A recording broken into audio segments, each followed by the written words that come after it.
ಜನಮನದ ಅನುರಾಗವೇ ಹಿರಿಯ ಬಹುಮಾನ. ಕ್ಷೇತ್ರಾಧಿಕಾರಿಗಳ ಮೆಚ್ಚುಗೆ ಈ ಕಾರ್ಯಕ್ರಮಕ್ಕೆ ಸನ್ಮಾನ. ಶ್ರೇಷ್ಠ ಮಾರ್ಗದರ್ಶನ ಸಹಕಾರ ಕ್ಷೇತ್ರಕ್ಕೆ ಅಮರದಾನ. ಇದಕ್ಕಿಂತ ಘನವಾದುದು ಎಂದೇನ.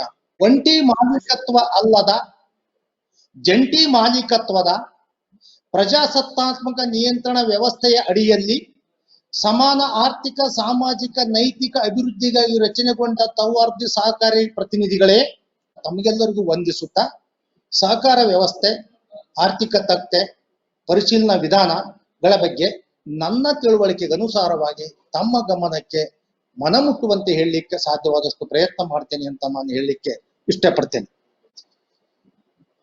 ಬೆಳಗಾವಿ ಸಾಹಿತ್ಯ ಸಮ್ಮೇಳನದಲ್ಲಿ ಬೇಂದ್ರೆ ಅವರು ಒಂದು ಮಾತಾಡಿದ್ರು, ಹಕ್ಕಿ ಹಾರುತ್ತಿದೆ ನೋಡಿದ್ದೀರಾ ಅಂತ. ಆಗ ಎಲ್ಲರೂ ಸ್ಲ್ಯಾಬ್ ಕಡೆ ನೋಡ್ತಾ ಇದ್ರು, ಏನಪ್ಪಾ ಇಲ್ಲಿ ಯಾವ ಹಕ್ಕಿ ಬರುತ್ತೆ ಅಂತ. ಕಾಲ ಎನ್ನುವಂತ ಹಕ್ಕಿ ನಮ್ಮ ಕಕ್ಷೆಯಿಂದ ತಪ್ಕೊಂಡು ಹೋಗ್ತಾ ಇದೆ. ಆ ಕಾಲ ಎನ್ನುವ ಹಕ್ಕಿಯ ಅವಧಿಯಲ್ಲಿ ನಾವು ಏನಾದ್ರು ಒಂದು ಮಾಡಬೇಕು ಅನ್ನೋ ಒಂದು ಸದುದ್ದೇಶದಿಂದ ಅವರು ಆಡಿದ ಮಾತು ಇವತ್ತು ಬಹಳಷ್ಟು ಸಹಕಾರಿ ಚಳುವಳಿ ಅಥವಾ ಸಹಕಾರಿ ಸಂಘಗಳ ಉತ್ಪಾದನೆ ಅಥವಾ ಹುಟ್ಟುವಿಕೆಗೆ ಕಾರಣ ಆಗಿದೆ. ಆರಂಭಿಕವಾಗಿ ಸಹಕಾರ ಸಂಸ್ಥೆಯನ್ನು ಕಟ್ಟುವಾಗ ಹಲವು ಎಡರು ತೊಡರುಗಳು ಬರ್ತವೆ, ನ್ಯೂನ್ಯತೆಗಳು ಬರ್ತವೆ, ತೊಂದರೆಗಳು ಬರ್ತವೆ. ಅವನ್ನೆಲ್ಲ ಮೆಟ್ಟಿ ನಿಂತಾಗ ಒಂದು ಪ್ರಬಲ ಸಂಸ್ಥೆ ಹುಟ್ಟಿ ಬರಲಿಕ್ಕೆ ಸಾಧ್ಯತೆ ಉಂಟು.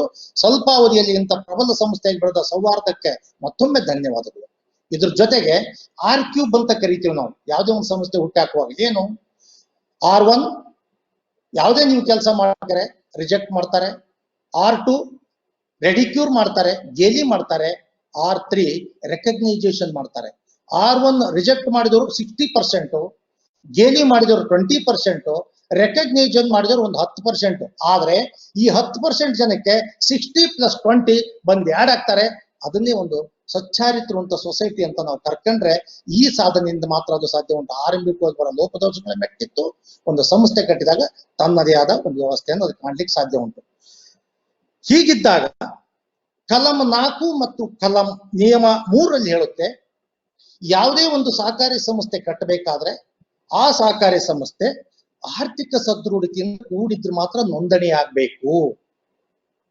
ಅದರ ಅರ್ಥ ಆ ಸಂಸ್ಥೆ ಆರ್ಥಿಕ ಸದೃಢತೆಯನ್ನು ಸೇವಾ ಮನೋಭಾವನೆಯ ಜೊತೆಗೆ ಲಾಭದ ದೃಷ್ಟಿಯನ್ನು ಇಟ್ಟುಕೊಂಡು ಆರ್ಥಿಕ ಸದೃಢತೆಯನ್ನು ಕಾಣಬೇಕು ಅನ್ನೋದೇ ಈ ಒಂದು ಕಾಯ್ದೆ ಮತ್ತು ನಿಯಮದ ಆಶಯ ಅಂತ ನಾವು ಪರಿಭಾವಿಸೋದಾದ್ರೆ, ಹಾಗಿದ್ಮೇಲೆ ಲಾಭ ಯಾಕೆ ಕಳಿಸ್ಬೇಕು ಸಂಘ, ಸೇವೆನ ಮಾಡ್ಬೋದಲ್ಲ ಅಂದಾಗ ವ್ಯವಹಾರದ ಅಸ್ತಿತ್ವಕ್ಕಾಗಿ ಲಾಭ ಬೇಕು, ಸದಸ್ಯರಿಗೆ ಸೇವೆ ನೀಡ್ಲಿಕ್ಕಾಗಿ ಲಾಭ ಬೇಕು, ಸಹಕಾರಿ ನಿರಂತರವಾಗಿ ಬದುಕಬೇಕಾದ್ರೆ ಲಾಭ ಬೇಕು, ಲಾಭದ ಜೊತೆಗೆ ಸೇವೆ. ಆದ್ರಿಂದ ಇದನ್ನ ಆರ್ಥಿಕ ಸದೃಢತೆಯ ಒಂದು ಸಂಕೇತವಾಗಿ ನಾವು ಇದು ಮಾಡ್ತೀವಿ. ಹೀಗಿದ್ದಾಗ ಸೌಹಾರ್ದ ಸಹಕಾರಿ ನಿಯಮಿತ, what is the meaning of the term ನಿಯಮಿತ? ಲಿಮಿಟೆಡ್ ಅಂದ್ರೆ the responsibility of the member is restricted with the shares itself only.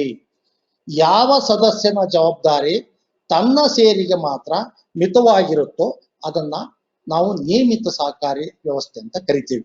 ಹೀಗಿದ್ದಾಗ ಕಲಂ 7 ನಿಯಮಿತ ಸಹಕಾರಿ ಅಂದ್ರೆ ಇದು ಎಂದು ನೋಂದಣಿಯಾಗುತ್ತೋ ಕಲಂ ಸೌಹಾರ್ದ ಕಾಯ್ದೆ ಕೆಳಗೆ ಅಂದು ಅದು ಒಂದು ವ್ಯಕ್ತಿ ಸ್ವರೂಪವನ್ನು ಪಡ್ಕೊಳ್ಳುತ್ತೆ. ಆಗ ಇದು ಒಂದು ವ್ಯಕ್ತಿಯ ರೂಪದ ಎಲ್ಲಾ ಚರಿತ್ರೆಯನ್ನು ಹೊಂದಿ ತನ್ನೆಲ್ಲ ಆಗು ಹೋಗುಗಳಿಗೆ ಸ್ವತ್ತನ್ನು ಅರ್ಜಿಸುವ ವಿಧಾನ ಇರ್ಬೋದು, ಧಾರಣ ಮಾಡುವ ವಿಧಾನ ಇರಬಹುದು, ವಿಲೆ ಮಾಡುವ ವಿಧಾನ ಇರ್ಬೋದು, ಕರಾರು ಮಾಡಿಕೊಳ್ಳುವ ವಿಧಾನ ಇರ್ಬೋದು, ಒಪ್ಪಂದ ಮಾಡಿಕೊಳ್ಳುವ ವಿಧಾನ ಇರ್ಬೋದು, ದಾವೆ ಹೂಡುವ ವಿಧಾನ ಇರ್ಬೋದು, ದಾವೆಗೆ ಗುರಿಯಾಗುವ ವಿಧಾನವನ್ನು ಸಹ ಮತ್ತೆ ಬೈಲಾ ಉದ್ದೇಶಗಳ ಅಡಿಯಲ್ಲಿ ರಚಿತವಾದ ಉದ್ದೇಶಗಳಿಗೆ ಅಗತ್ಯ ಕ್ರಮ ಕೈಗೊಳ್ಳುವ ಅಧಿಕಾರವನ್ನ ಈ ಸಂಸ್ಥೆಗಳು ಹೊಂದಿರ್ತವೆ. ಆದ್ರಿಂದ ಕಲಂ 7 ಅಂದ್ರೆ ನಿಯಮಿತವಾದಂತ ಒಂದು ಸಹಕಾರಿ ಸಂಸ್ಥೆ ವ್ಯಕ್ತಿ ಸ್ವರೂಪವನ್ನು ಪಡ್ಕೊಳ್ಳುತ್ತೆ. ಬಾಡಿ ಕಾರ್ಪೊರೇಷನ್ ಅಂತ ನಾವು ಇದನ್ನ ಕರಿತೀವಿ. ಹಾಗಾಗಿ ಕಾರ್ಪೊರೇಟ್ ಗವರ್ನೆನ್ಸ್ ಅಂತ ಕರಿತೀವಿ ಕೋಆಪರೇಟಿವ್ ವ್ಯವಸ್ಥೆಯನ್ನ. ಏನ್ ಕಾರ್ಪೊರೇಟ್ ಗವರ್ನೆನ್ಸ್ ಅಂದ್ರೆ? ಕಾರ್ಪೊರೇಟ್ ಅಂದ್ರೆ ಕಾನೂನಿನ ಅಡಿಯಲ್ಲಿ ವ್ಯವಸ್ಥಿತವಾಗಿ ರಚನೆಗೊಂಡಂತ ಒಂದು ಸಂಸ್ಥೆ ಎಂದು ಅರ್ಥ. ಗವರ್ನೆನ್ಸ್ ಅಂದ್ರೆ ಕಾನೂನಿನ ಅಡಿಯಲ್ಲಿ ರಚನೆವಾದ ಸಂಸ್ಥೆಯನ್ನ ವ್ಯವಸ್ಥಿತವಾಗಿ ಲಾಭದಾಯಕವಾಗಿ ನಡೆಸಿಕೊಂಡು ಹೋಗುವ ಒಂದು ಪದ್ಧತಿ. ಇಲ್ಲಿ ವ್ಯವಸ್ಥಿತನೂ ಬೇಕು, ಸೇವೆನೂ ಬೇಕು, ಲಾಭನೂ ಬೇಕು. ಯಾಕಂದ್ರೆ ಅದು ತನ್ನ ವ್ಯವಹಾರ ಉಳಿಸ್ಕೋಬೇಕಾಗಿದೆ, ಸೇವೆ ಮಾಡಬೇಕಾಗಿದೆ, ತನ್ನ ಅಸ್ತಿತ್ವಕ್ಕೆ ಬೇಕಾಗಿದೆ, ನಿರಂತರ ಬದುಕುಳಿಬೇಕಾಗಿದೆ. ಈ ದೃಷ್ಟಿಯಿಂದ ಇವುಗಳನ್ನೆಲ್ಲ ನಾವು ಇದು ಮಾಡ್ತೀವಿ. ಹೀಗಿದ್ದಾಗ ಈ ಪದಾಧಿಕಾರಿಗಳನ್ನ ಪದವನ್ನು ನಾನು ಬಳಸಿದೆ. ಯಾರೆಲ್ಲ ಕೋಆಪರೇಟಿವ್ ಪದಾಧಿಕಾರಿ ಆಗ್ತಾರೆ?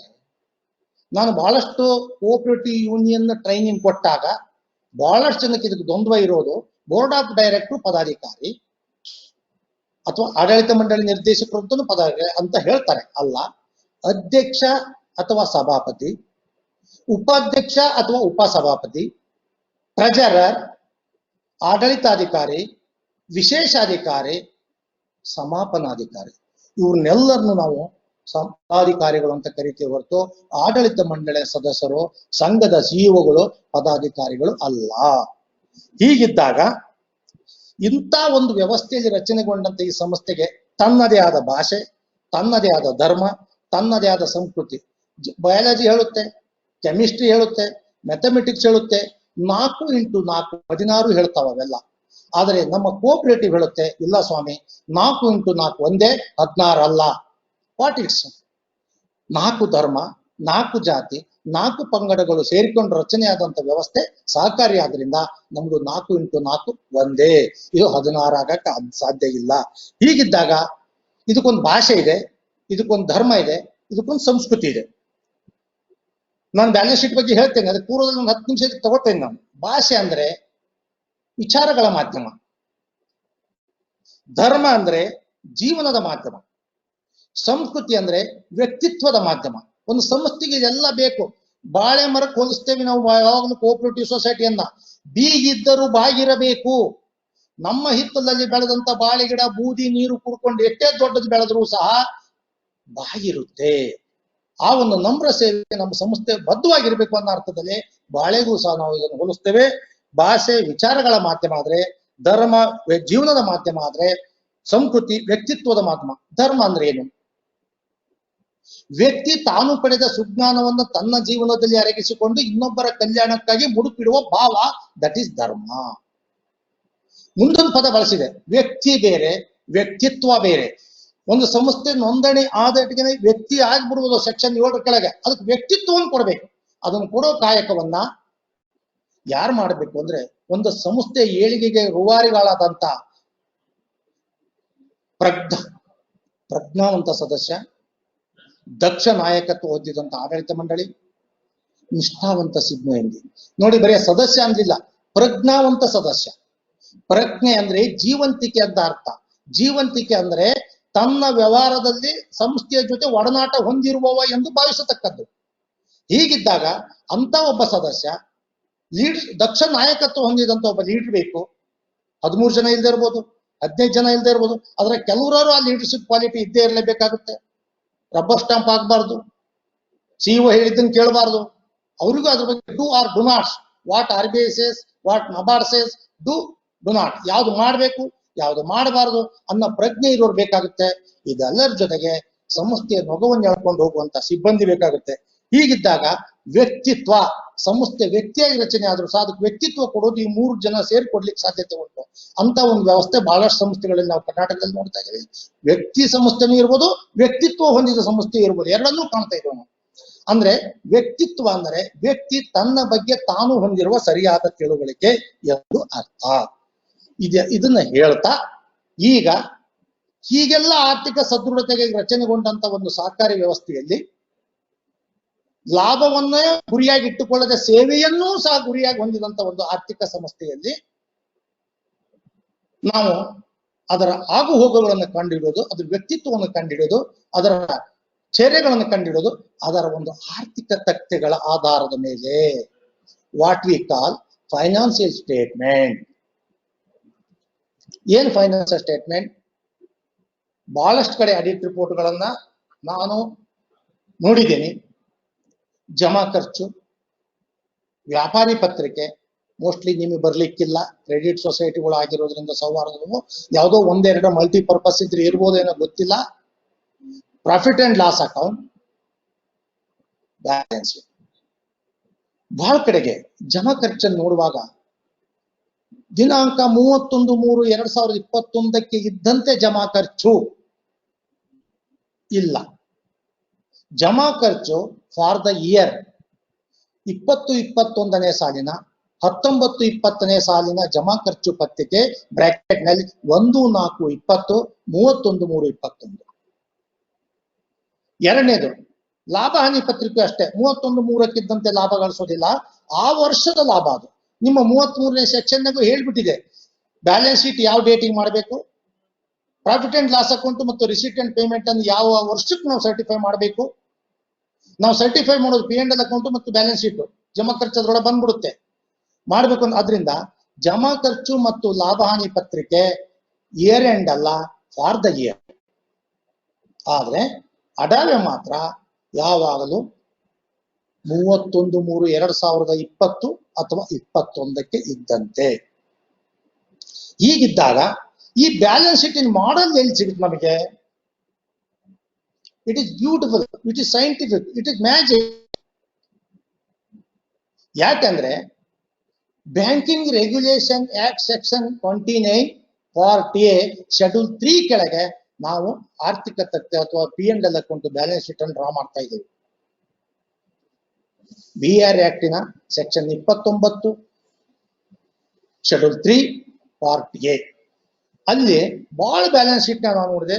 ಜಮಾ ಖರ್ಚಿನಲ್ಲಿ ಜಮಾ, ಅನುಕ್ರಮ ನಂಬರ್, ಜಮಾ ವಿವರ, inner column and outer column, ಉಪ ಖಾತೆವಾರು ಮೊತ್ತ, ಮುಖ್ಯ ಖಾತೆವಾರು ಮೊತ್ತ, ಖರ್ಚಿನ ಅನುಕ್ರಮ ನಂಬರ್, ಖರ್ಚಿನ ವಿವರ, ಉಪ ಖಾತೆವಾರು ಮೊತ್ತ ಮತ್ತು ಜುಮ್ಲಾ ಮೊತ್ತ.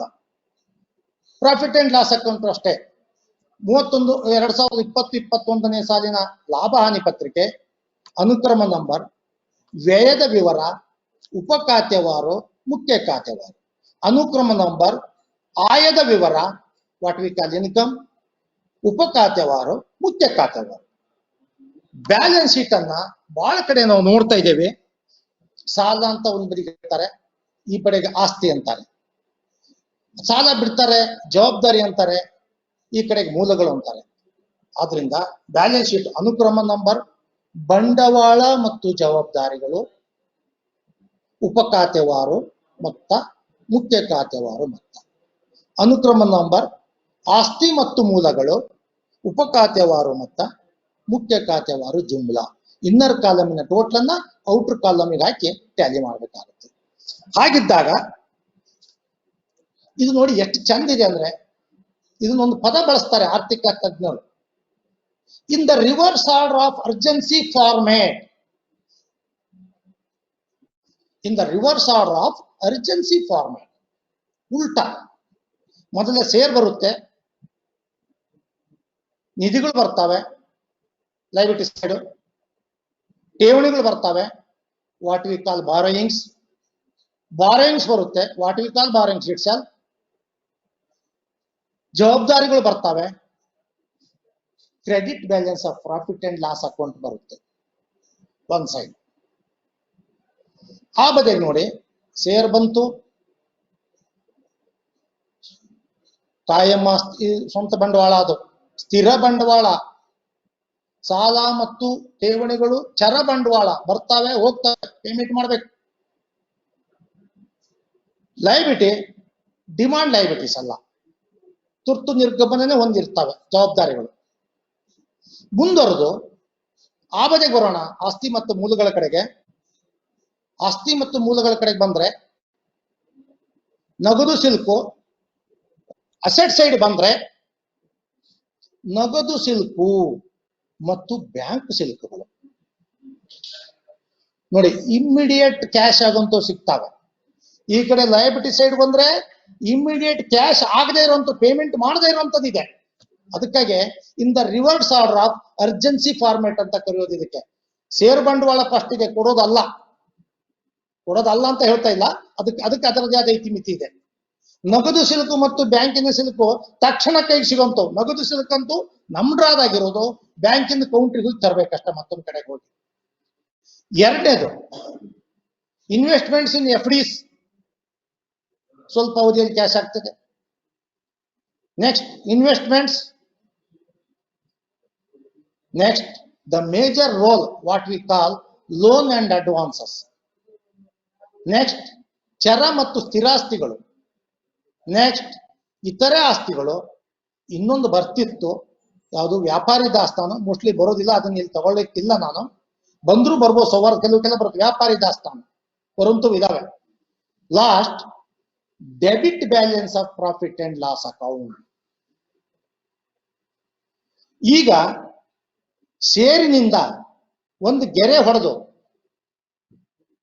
ಲಾಸಿಗೆ ಗೆರೆ ಹೊಡೆದು ಬಿಡಿ ಒಂದು ಅಡ್ಡ, ಈ ಕಡೆಯಿಂದ ಅದರ್ ಲಯಬಿಲಿಟಿಯಿಂದ ಕೈ ಸಿಲಿಕಿಗೆ ಒಂದು ಗೆರೆ ಹೊಡಿ ನೋಡಿ. ಷೇರಿಂದ ಗೆರೆ ಹೊಡೆದದ್ದು ಲಾಸಿಗೆ ಬಂದು ಕುತ್ಕೊಳ್ತಾ ಗೆರೆ ಮೂಲೆಗೆ ಅಡ್ಡಗೆರೆ, ಕೈ ಸಿಲಿಕಿಂದ ಹೊಡೆದದ್ದು ಲಯಬಿಲಿಟಿ ಬಂದು ಕೂತ್ಕೊಂತು. ಅದಕ್ಕಾಗಿ ಇದನ್ನ in the reverse order of urgency format, ಷೇರು ನಷ್ಟ ಕೊಡುವ ಶಕ್ತಿಯನ್ನು ಹೊಂದಿರುತ್ತೆ. ಅದರ ನಗದು ಸಿಲುಕು ಮತ್ತು ಬ್ಯಾಂಕ್ ಸಿಲುಕುಗಳು ಸಂಸ್ಥೆಯ ಜವಾಬ್ದಾರಿಯನ್ನ ತುರ್ತಾಗಿ ನಿರ್ವಹಿಸುವ ಶಕ್ತಿಯನ್ನು ಹೊಂದಿರುತ್ತೆ. ಅದಕ್ಕಾಗಿ ಈ ಪದವನ್ನು ನಾವು ಬಳಸಿದ್ವಿ, in the reverse order urgency format. ಅದೇ ಮ್ಯಾನ್ಯುಯಲ್ ನಲ್ಲಿ ಹೋಗುತ್ತೆ. Deposit and borrowings, both are borrowings, ಅದನ್ನ ಇನ್ವೆಸ್ಟ್ಮೆಂಟ್ಸ್ ಅಂಡ್ ಅದರದೇ ರೇಷಿಯೋ ಅಲ್ಲಿ ಬರ್ತೇನೆ ಮುಂದೆ. ನಿಮ್ಮ SLR CRR ಬಂದಾಗ ಹೇಳ್ತೀನಿ.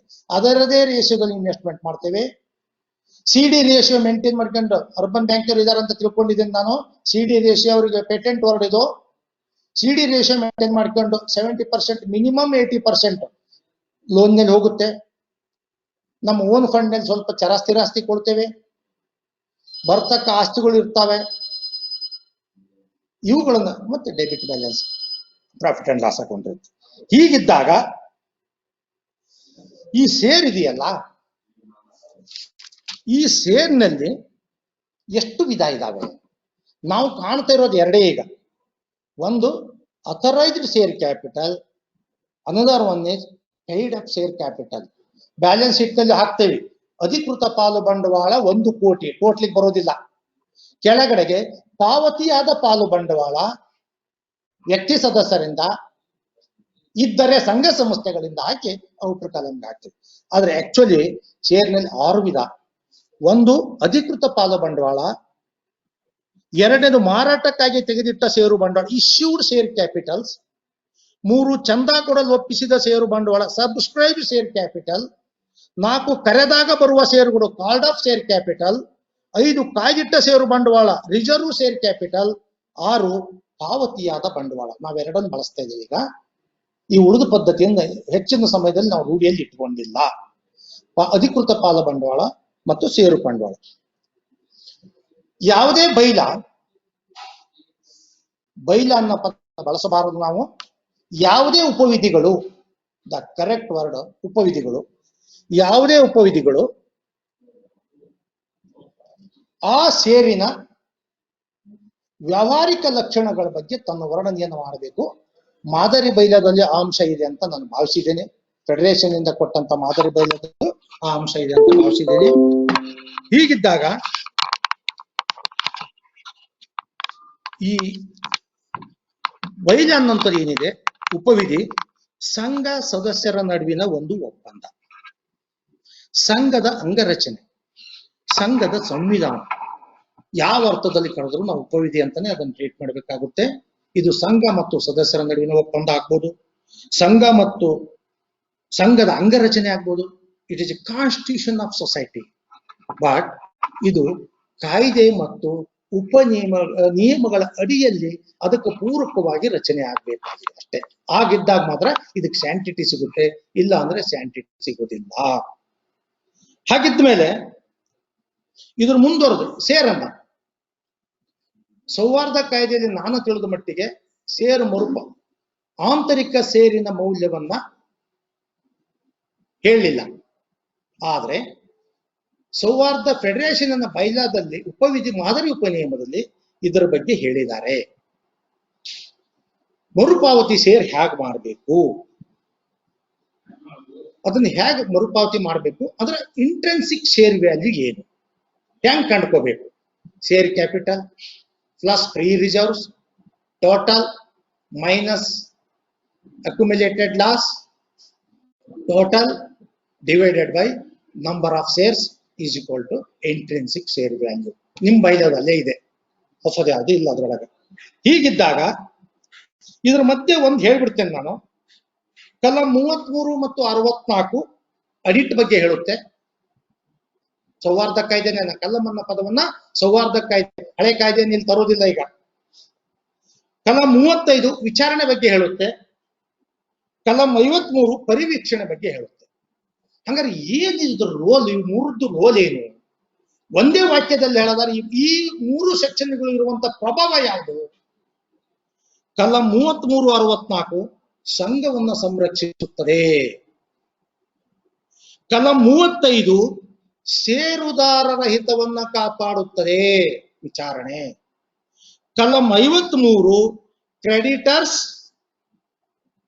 ಏನು ದಣಿಗಳು ಅಂತ ಕರಿತೀವಲ್ಲ, ಮೇ ಬಿ ಡಿಪಾಸಿಟ್ ಓನರ್ ಇರ್ಬೋದು, ಮೇ ಬಿ ಫೈನಾನ್ಸಿಂಗ್ ಬ್ಯಾಂಕ್ ಇರ್ಬೋದು, ಅವರನ್ನ ರಕ್ಷಣೆ ಮಾಡಲಿಕ್ಕೆ ಇವು 53ನೇ ಸೆಕ್ಷನ್ ಯು ಕೆಳಗೆ ನಿಮಗೇನು ಪರಿವೀಕ್ಷಣೆ ಅಂತ ಇದೆಯಲ್ಲ ಅದು ನಿಮಗೆ ರಕ್ಷಣೆ ಕೊಡುತ್ತೆ.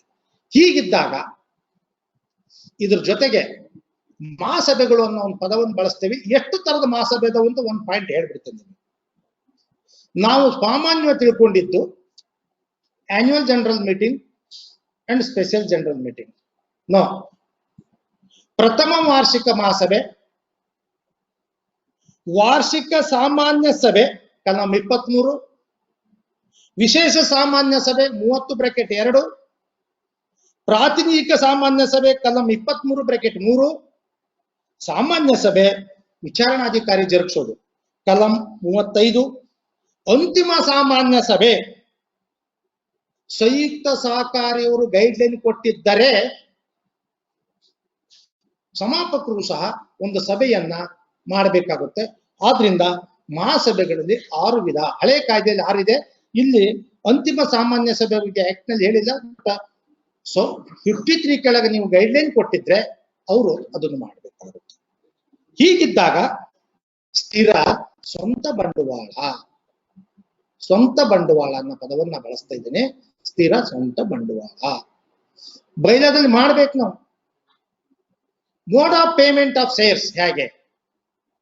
ಸಾಮಾನ್ಯವಾಗಿ ನಾವು ಬೈಲೆಗಳು ಬಹಳ ನೋಡಿದ್ದೇವೆ. ನಾನು ಕೆಲವು ಬೈಲೆಗಳು ಮಾಡಿದ್ರಿಂದ ಸ್ವಲ್ಪ ಮಟ್ಟದ ಅನುಭವ ಇರೋದ್ರಿಂದ, ಯಾವುದೇ ಮರುಪಾವತಿಯಾಗ ಷೇರು ಬಂಡವಾಳ ಆ ವರ್ಷದಲ್ಲಿ ಹಿಂದಿನ ಕ್ರೋಢೀಕೃತ ಷೇರು ಬಂಡವಾಳದ 10% ದಾಟಬಾರದು ಅಂತ ಒಂದು ಷರತ್ತು ಹಾಕಿಬಿಡ್ಬೇಕು. ಯಾವುದು ಕ್ಯಾಪಿಟಲ್ ಫಂಡ್ ಇದೆಯೋ RBI ಎಲ್ಲೋ ಒಂದು ಬದಿಗೆ ಹೇಳುತ್ತೆ, ಅದು ಅಕ್ಯುಮುಲೇಟೆಡ್ ಇನ್ 10% ದಾಟಿ ಹೋಗಬಾರದು. ಯಾಕಂದ್ರೆ ಇಲ್ಲಿ ಸದಸ್ಯರ ಜವಾಬ್ದಾರಿ ಸೇರಿಮಿತವಾಗಿರೋದ್ರಿಂದ ಬೇಕಾಗುತ್ತೆ.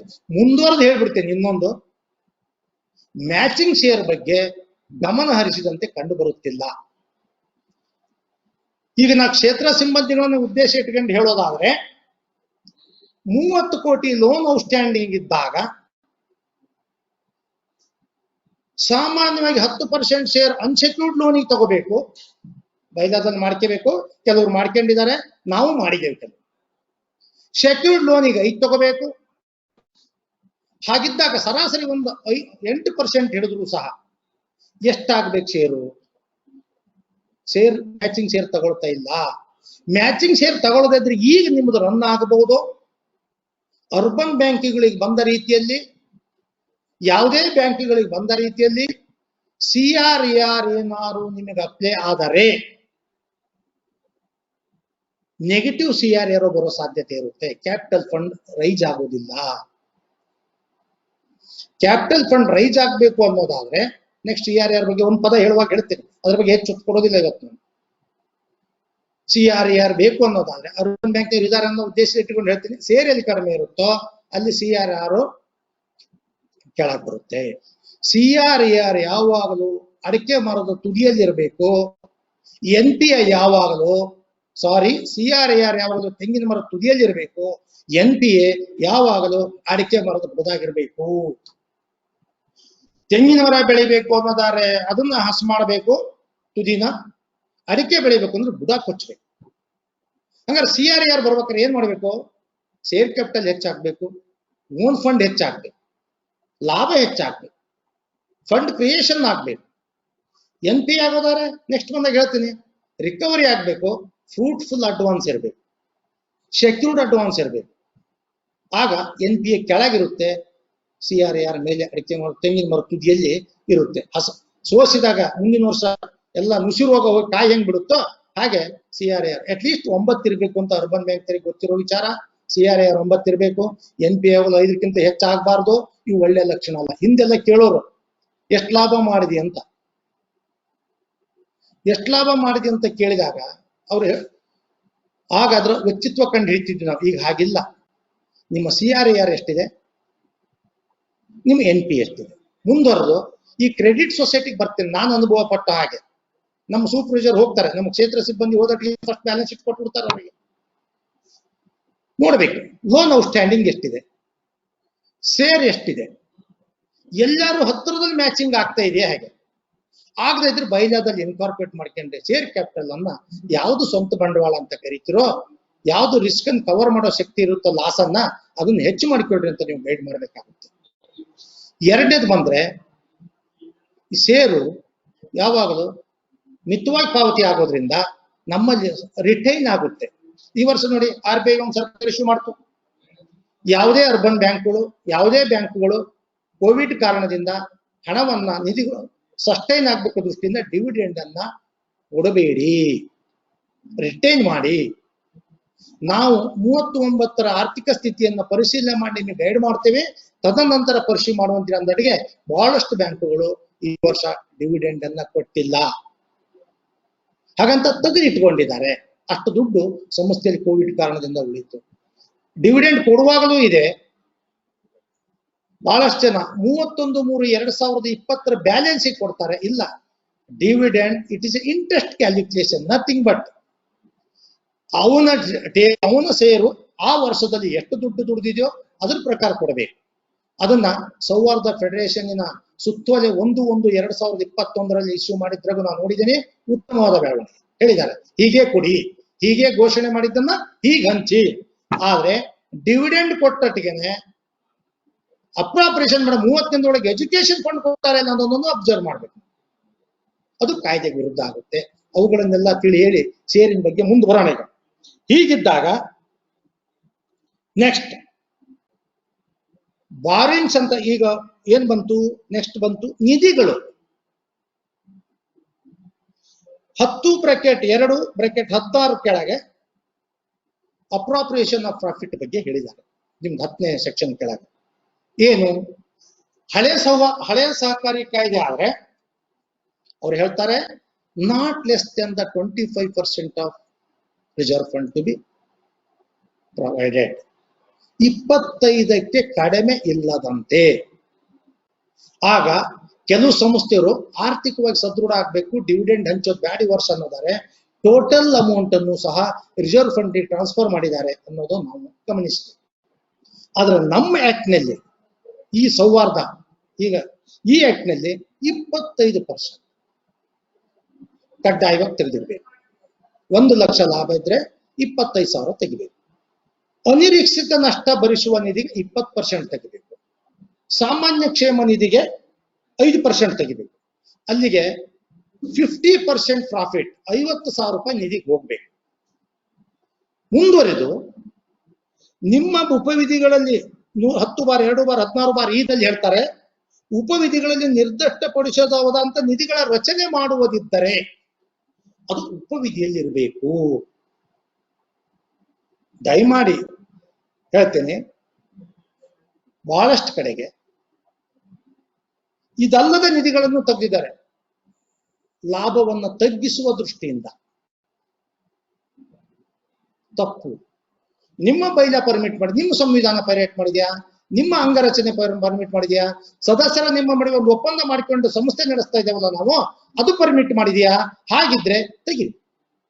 ಅದು ಒಪ್ಪಿಲ್ಲ ಅನ್ನೋದಾದ್ರೆ ನೀವು ನಿಮ್ಮ ಬೈಲಾದಲ್ಲಿ ಅಳವಡಿಸಿಕೊಂಡು ನಿಧಿಗಳನ್ನು ತೆಗಿತಾ ಹೋಗಿ. ಕ್ರೆಡಿಟ್ ಬಿಸ್ನೆಸ್ ಹೊಂದಿರುವಂತ ಬಹಳಷ್ಟು ಸಂಸ್ಥೆಗಳಲ್ಲಿ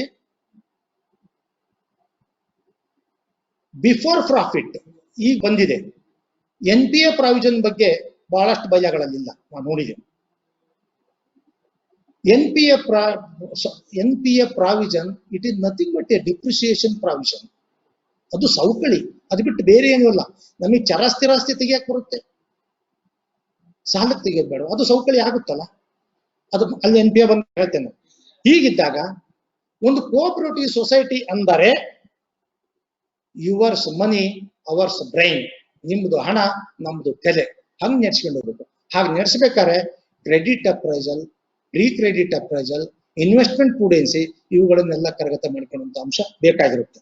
ಹೀಗಿದ್ದಾಗ ಮುಂದುವರೆದು 2 ತಿಂಗಳಿಗೆ ಮೀರಿದ ಬೋನಸ್ ಕೊಡಿ. ಬೋನಸ್ ಕೊಡುವಾಗ 31/3/2020 ಮೊತ್ತದ 2 ತಿಂಗಳು ಕೊಡಬೇಡಿ.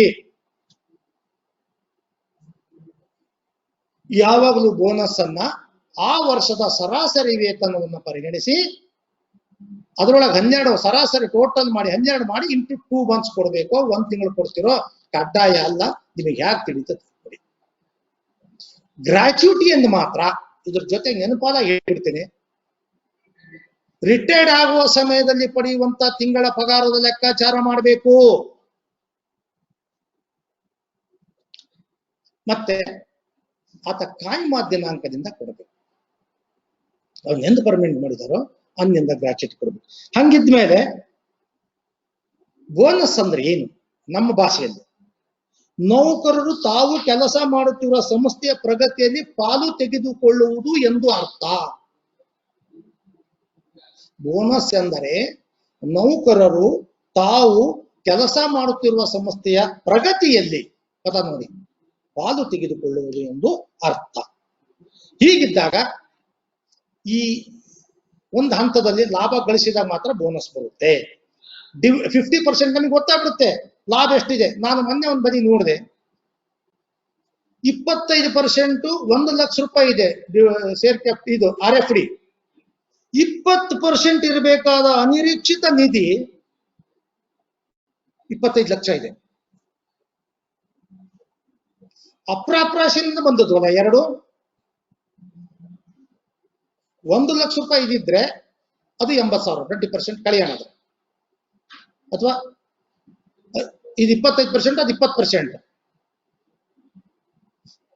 ಅದು 20,000 ಇರಬೇಕು, ಅದು 25,000 ಇರಬೇಕು. ಇದು 2 ಲಕ್ಷ ಇದೆ ಉದಾಹರಣೆ, ಅನಿರೀಕ್ಷಿತ. ಅಂದ್ರೆ ಬಿಫೋರ್ ಪ್ರಾಫಿಟ್ ತಗೊಂಡು ಹೋಗಿ ಇಟ್ಟಿದ್ದಾರೆ.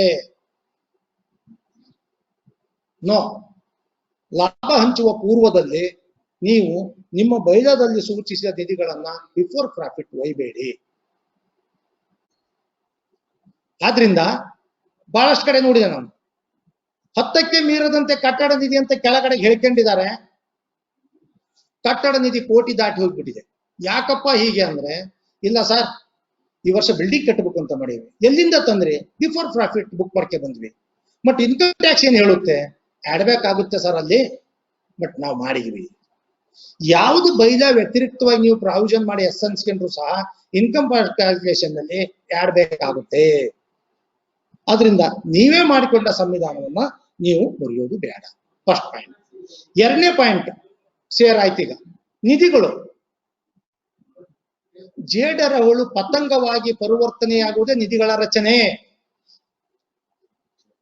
ಬಿಫೋರ್ ಪ್ರಾಫಿಟ್ ಬಂದ್ರೆ ಲ್ಯಾಬೊರೇಟರಿಯಲ್ಲಿ ಒಂದು ಜೇಡರಗಳನ್ನು ಬಿಟ್ಟು ವಿಜ್ಞಾನಿ ಬಿಟ್ಟು ಹೋದ್ರು ಸ್ಟೂಡೆಂಟ್ಸ್ನ.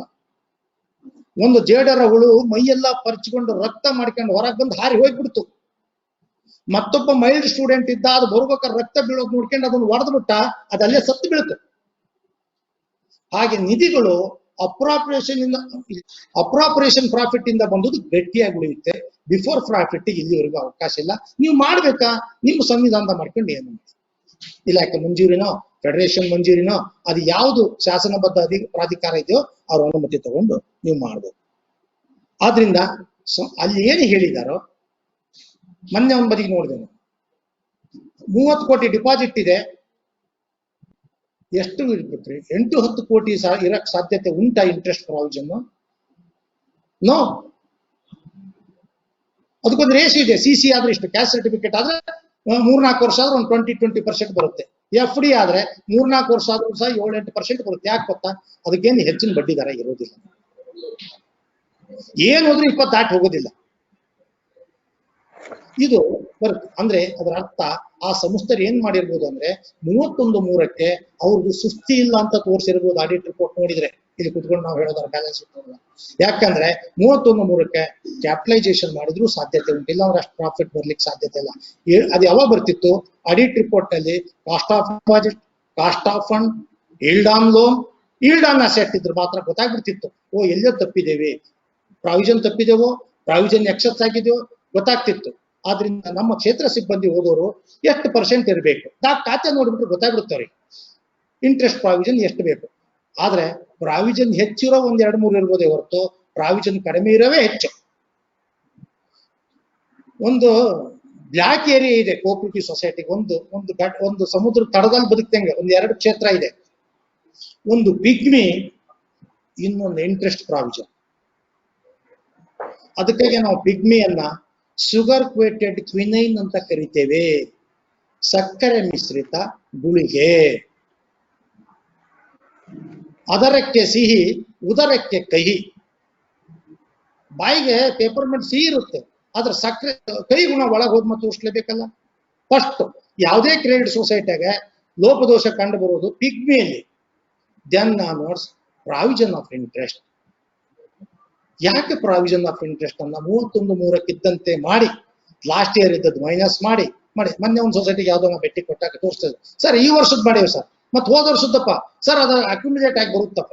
ಕಡೆಗೆ ಅವ್ರಿಗೆ ಉತ್ತರ ಕೊಡ್ಲಿಕ್ಕೆ ಆಗಲ್ಲ. ಆದ್ರಿಂದ ಅವ್ರ ಸಾಫ್ಟ್ವೇರ್ 31/3 ಇರ್ಬೇಕಾದ್ರೆ ಮಾಡಿ ಎಷ್ಟು, ಒಂದು 45 ಲಕ್ಷ ಬರ್ಬೇಕು. ಆಲ್ರೆಡಿ ಒಂದು 20 ಲಕ್ಷ ಉಳಿದಿದೆ, ಒಂದು 25 ಲಕ್ಷ ಪ್ರಾವಿಷನ್ ಮಾಡಿದ್ರೆ ಸಾಕು. ಈ ವರ್ಷದ ಎಷ್ಟು ಬರುತ್ತೆ ಆ ವರ್ಷದ ಎಷ್ಟು ಬೇಡ, ಆನ್ ತೆಗೆದು ಬಿಟ್ರೆ ಫಿಗರ್ ಸಿಕ್ ಹೋಗುತ್ತೆ.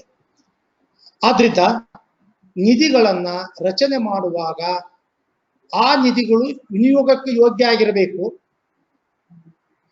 ಕಟ್ಟಡ ನಿಧಿ ಅಂತ 1 ಕೋಟಿ ತಗೊಂಡು ವ್ಯವಹಾರದಲ್ಲಿ ಉಳಿಸ್ಕೊಂಡು ಕಟ್ಟಡ ಕಟ್ಟೋದು ಯಾವಾಗ ಲೋನ್ ಕೊಟ್ಟು ಬಿಡ್ತಾರೆ, 90% CD ರೇಷಿಯೋ ಆಗುತ್ತೆ. ಅನ್ಸೆಕ್ಯೂರ್ಡ್ ಅಡ್ವಾನ್ಸ್ ಇರುತ್ತೆ. ಅನ್ಸೆಕ್ಯೂರ್ಡ್ ಅಡ್ವಾನ್ಸ್ ಸೆಕ್ಯೂರಿಟಿ ಇಲ್ಲ, ಕ್ಯಾಮಲ್ ಅನ್ನೋದು ಮುಂದೆ ಹೇಳ್ತಿದ್ದ CAMEL ಹೇಳುವಾಗ. ಹೀಗಿದ್ದಾಗ ನಿಧಿಗಳ ಬಗ್ಗೆ ಒಂದು ಹಂತ, ಅದ್ರ ಬಗ್ಗೆ ಬೈಲಾ ಪ್ರಕಾರ ಇದೆಯೇ ಇಲ್ಲ ಅನ್ನೋದನ್ನ ನಮ್ಮ ಕ್ಷೇತ್ರ ಸಿಬ್ಬಂದಿಗಳು ಗಮನ ಹರಿಸ್ಬಿಟ್ರೆ, ಅವ್ರು ಗೈಡ್ ಮಾಡಿ ಅವ್ರ ರಿಪೋರ್ಟ್ನ ಬರೆದ್ಬಿಟ್ರೆ ಜವಾಬ್ದಾರಿ ಮುಗೀತು. ಯಾವುದೇ ಆದ್ರೂ ಸಹ ನಮ್ಮ ಆಕ್ಟ್ ನಲ್ಲಿ ನಮಗೆ ಪನಿಷ್ಮೆಂಟ್ ಇಲ್ಲ ಅಂತ ನಾವು ಭಾವಿಸೋದಾದ್ರೆ, ನಾವು ತಪ್ಪು ಮಾಡಿ ಬಂದ್ರು ಸಹ CRPC ಒಳಗೆ ನಮಗೆ ಪನಿಷ್ಮೆಂಟ್ ಉಂಟು. ನಿಮ್ಮ ಆಕ್ಟ್ನಾಗ ಇದೆ ನೋಡಿ, ಸದುದ್ದೇಶದಿಂದ ಯಾವುದೇ ನೌಕರ ಮಾಡಿದ್ದಕ್ಕೆ ಶಿಕ್ಷೆ ಇಲ್ಲ ಅಂತ ನಿಮ್ ಸೌಹಾರ್ದದಲ್ಲೇ ಇದೆ. ಆ ಶಿಕ್ಷೆ ಅನ್ನೋ ಪದ ಬಳಸಿದ್ದಾರೆ. ಸದುದ್ದೇಶ ಆಗಿರ್ಬೇಕು, ಬೋನಾಫೈಡ್ ಪರ್ಪಸ್. ದುರುದ್ದೇಶ ಮಾಡಿದ್ರೆ ಈ ಆಕ್ಟ್ನಾಗ ಇಲ್ದಿದ್ರು CRPC ಮತ್ತೊಂದು ಆಕ್ಟ್ನ ನಾವು ಅವರನ್ನ ಕ್ಯಾಚ್ ಮಾಡ್ಬೇಕಾಗುತ್ತೆ. ಅದರಿಂದ ಮಾಡುವ ಕೆಲಸ ಸದುದ್ದೇಶದಿಂದ ಕೂಡಿರ್ಬೇಕು. ಸೊ ಇದಾಯ್ತು. ಹೀಗಿದ್ದಾಗ ಒಂದು ಶೇರ್ ಕ್ಯಾಪಿಟಲ್ ಆಯ್ತು, ಸ್ವಂತ ಬಂಡವಾಳ. ಎರಡನೇ ನಿಧಿಗಳಾಯ್ತು, ಸ್ವಂತ ಬಂಡವಾಳ. ಅದಕ್ಕೆ ಕ್ಯಾಪಿಟಲ್ ಫಂಡ್ ಅಂದ್ರೆ ಏನು ಅಂತ ಒಂದ್ ಕಡೆ ವಿಶ್ಲೇಷಣೆ ಬಂದಾಗ ಹೇಳ್ತಾರೆ, share capital, reserve fund plus free reserves. Free reserves mean the reserves which are not having outside liability. That is free reserves. ಹೀಗಿದ್ದಾಗ ಮೂರನೇದು ಬೇಕು ನಮಗೆ ಠೇವಣಿಗಳು. That is borrowings. ಠೇವಣಿ ಇಲ್ಲಿ ನೋಡಿ, ಸಾಲಗಾರರಿಗೆ ನಾಮಧಣಿಗಳು, ಠೇವಣಿದಾರ ಧನಿ, ನಾವು ಸಾಲಗಾರ. ಹೌದಣಿ. ಈಗ ಹಾಗಿದ್ದಾಗ ಒಂದು ಸಂಸ್ಥೆ ಮಾಡಿಸ್ಬೇಕಾದ್ರೆ ಸಂಪನ್ಮೂಲ ಬೇಕೇ ಬೇಕಾ? ಅದು ಶೇರ್ ಕ್ಯಾಪಿಟಲ್ ಇರ್ಬೋದು, ಅದು ನಿಧಿಗಳಿರ್ಬೋದು. ಈ ಸಂಪನ್ಮೂಲಗಳಲ್ಲಿ ಆರ್ಥಿಕ ಸಂಪನ್ಮೂಲ, ಮಾನವ ಸಂಪನ್ಮೂಲ, ತಾಂತ್ರಿಕ ಸಂಪನ್ಮೂಲ. ತಾಂತ್ರಿಕ ಈಗ ಬೆಳೆದದ್ದು ನಿಮಗೆ ಗೊತ್ತಿದೆ, ಕೊರೋನಾದಲ್ಲಿ ನಾವೆಷ್ಟು ದೊಡ್ಡ ಮಟ್ಟಕ್ಕೆ ಸಂಪನ್ಮೂಲ ಬಳಸ್ಕೊಳ್ತಿದ್ದೇವೆ ಅಂತ. ಮಾನವ ಸಂಪನ್ಮೂಲ ನಮ್ಮ ಸಿಬ್ಬಂದಿ ಅಂತ ಭಾವಿಸ್ಕೊಬಿಡಿ. ಮುಂದುವರೆದು ಈ ಆಂತರಿಕ ಸಂಪನ್ಮೂಲದ ಅದರೊಳಗೆ 2 ಭಾಗ. ಸಂಪನ್ಮೂಲಗಳಲ್ಲಿ 2: ಆಂತರಿಕ ಸಂಪನ್ಮೂಲ, ಬಾಹ್ಯ ಸಂಪನ್ಮೂಲಗಳು. Internal resource, out resource. ಏನು? ಷೇರು ಮತ್ತು reserve fund and free reserve fund ಆಂತರಿಕ ಸಂಪನ್ಮೂಲ. ಬಾಹ್ಯ ಸಂಪನ್ಮೂಲಗಂದ್ರೆ ಠೇವುಗಳು ಮತ್ತು ಮಧ್ಯವರ್ತಿ ಬ್ಯಾಂಕು ಮತ್ಯಾವುದೋ ಬ್ಯಾಂಕಿನಿಂದ ಪಡೆದಂತ ಸಾಲಗಳು. ಈ ಆಂತರಿಕ ಸಂಪನ್ಮೂಲ ಹೆಚ್ಚಿದ್ದಷ್ಟು ಕಾಸ್ಟ್ ಆಫ್ ಫಂಡ್ ಕಡಿಮೆ ಇರುತ್ತೆ. ಅದಕ್ಕಾಗಿ ನಾನು ಕ್ಲಾಸ್ ಕೊಡುವಾಗ ಹೇಳ್ತಾ ಇದ್ದೆ, ಆಂತರಿಕ ಸಂಪನ್ಮೂಲ ಎಂದರೆ ನಮ್ಮ ಮನೆಯ, ನಮ್ಮ ಮಗನ ಗಂಡು ಮಕ್ಕಳು ಇದ್ದ ಹಾಗೆ. ಗ್ರಾಮ್ಯ ಭಾಷೆಯನ್ನು ಬಳಸ್ತಾ ಇದ್ದೇನೆ, ಹೆಚ್ಚು ಟಚ್ ಆಗಲಿ ಅಂತ. ಬೆಳಗ್ಗೆ 6 ಗಂಟೆಗೆ ಹೋಗಿ ಸಂಜೆ 8 ಗಂಟೆಗೆ ಅವ್ನು ಗದ್ದೆ ಕೊಯ್ದು ಬಂದ್ರು, ಜೋಳ ಹೊತ್ಕೊ ಬಂದ್ರು ಸಹ ಅವನಿಗೆ ಕೂಲಿ ಲೆಕ್ಕ ಹಾಕೋದಿಲ್ಲ ನೀವು. Is the owner, absolute owner. ಆದರೆ ಬಾಹ್ಯ ಸಂಪನ್ಮೂಲ ನಂಟ್ರ ಮನೆಯವರು ಪಕ್ಕದ ಮನೆಯವ್ರನ್ನ ಎರವಲು ತಗೊಂಡಂಗೆ. ಅವ್ರಿಗೆ ಪ್ರತಿ ಗಂಟೆಗೂ ಕೂಲಿ ಕೊಡ್ಬೇಕು. ಬೀಗರ ಮನೆ ಹುಡುಗ ಬಂದ್ರು ಸಹ ಹೋಗ್ಬೇಕಾದ್ರೆ ಬಟ್ಟೆ ಹೊಲ್ಸಿ ಕಳಿಸ್ಬೇಕು. ಪಕ್ಕದ ಮನೆ ಬಂದ್ರೆ ಕೂಲಿ ಕೊಡ್ಬೇಕು, ಗಂಟೆಗೂ ಲೆಕ್ಕ ಹಿಡಿಯುತ್ತೆ. ಅವುಗಳನ್ನು ನಾವು ಠೇವು ಮತ್ತು ಸಾಲಗಳು ಅಂತ ಕರಿತೀವಿ. ನೋಡಿ, ನಮ್ಮನೆ ಮಗ ಬಂದು, ಅದಕ್ಕಾಗಿ ನಾ ಹೇಳ್ತಾ ಇದ್ದೆ, ಈ ಮೆಂಬರ್ಶಿಪ್ ನಲ್ಲಿ 3 ತರ ಇದೆ: regular member, associate member and nominal member. ನಿಮ್ಮಲ್ಲಿ ಸದಸ್ಯೇತರರು ಮತ್ತು ನಾಮಿನಲ್ ಮೆಂಬರ್ ಇಂದ ಠೇವು ಸಂಗ್ರಹಿಸಬಾರದು ಅಂತ ನಿಮ್ದೇ ಸೆಕ್ಷನ್ ಹೇಳ್ಬಿಟ್ಟಿದೆ. ನಥಿಂಗ್, ಆ ಬಗ್ಗೆ ಚಿಂತೆ ಮಾಡಕ್ಕಿಲ್ಲ. ರಿಜಿಸ್ಟ್ರಾರ್ ಸರ್ಕ್ಯುಲರು ಬೇಕಾದಷ್ಟಿದಾವೆ, ಆಕ್ಟ್ನಾಗೆ ಇದೆ ಬಿಡಿ. ಈ ಮನೆ ಮಗ ಅಂದ್ರೆ ರೆಗ್ಯುಲರ್ ಮೆಂಬರ್ ಅಂತ ಊಹಿಸೋದಾದ್ರೆ, ಹುಲ್ಹೊರಿ ಹೊಯ್ಕೊಂಡ್ಬಂದು, ಸಪ್ಪೆ ಹೊತ್ಕೊ ಬಂದು, ಜೋಳ ಹೊತ್ತು ಬಂದು,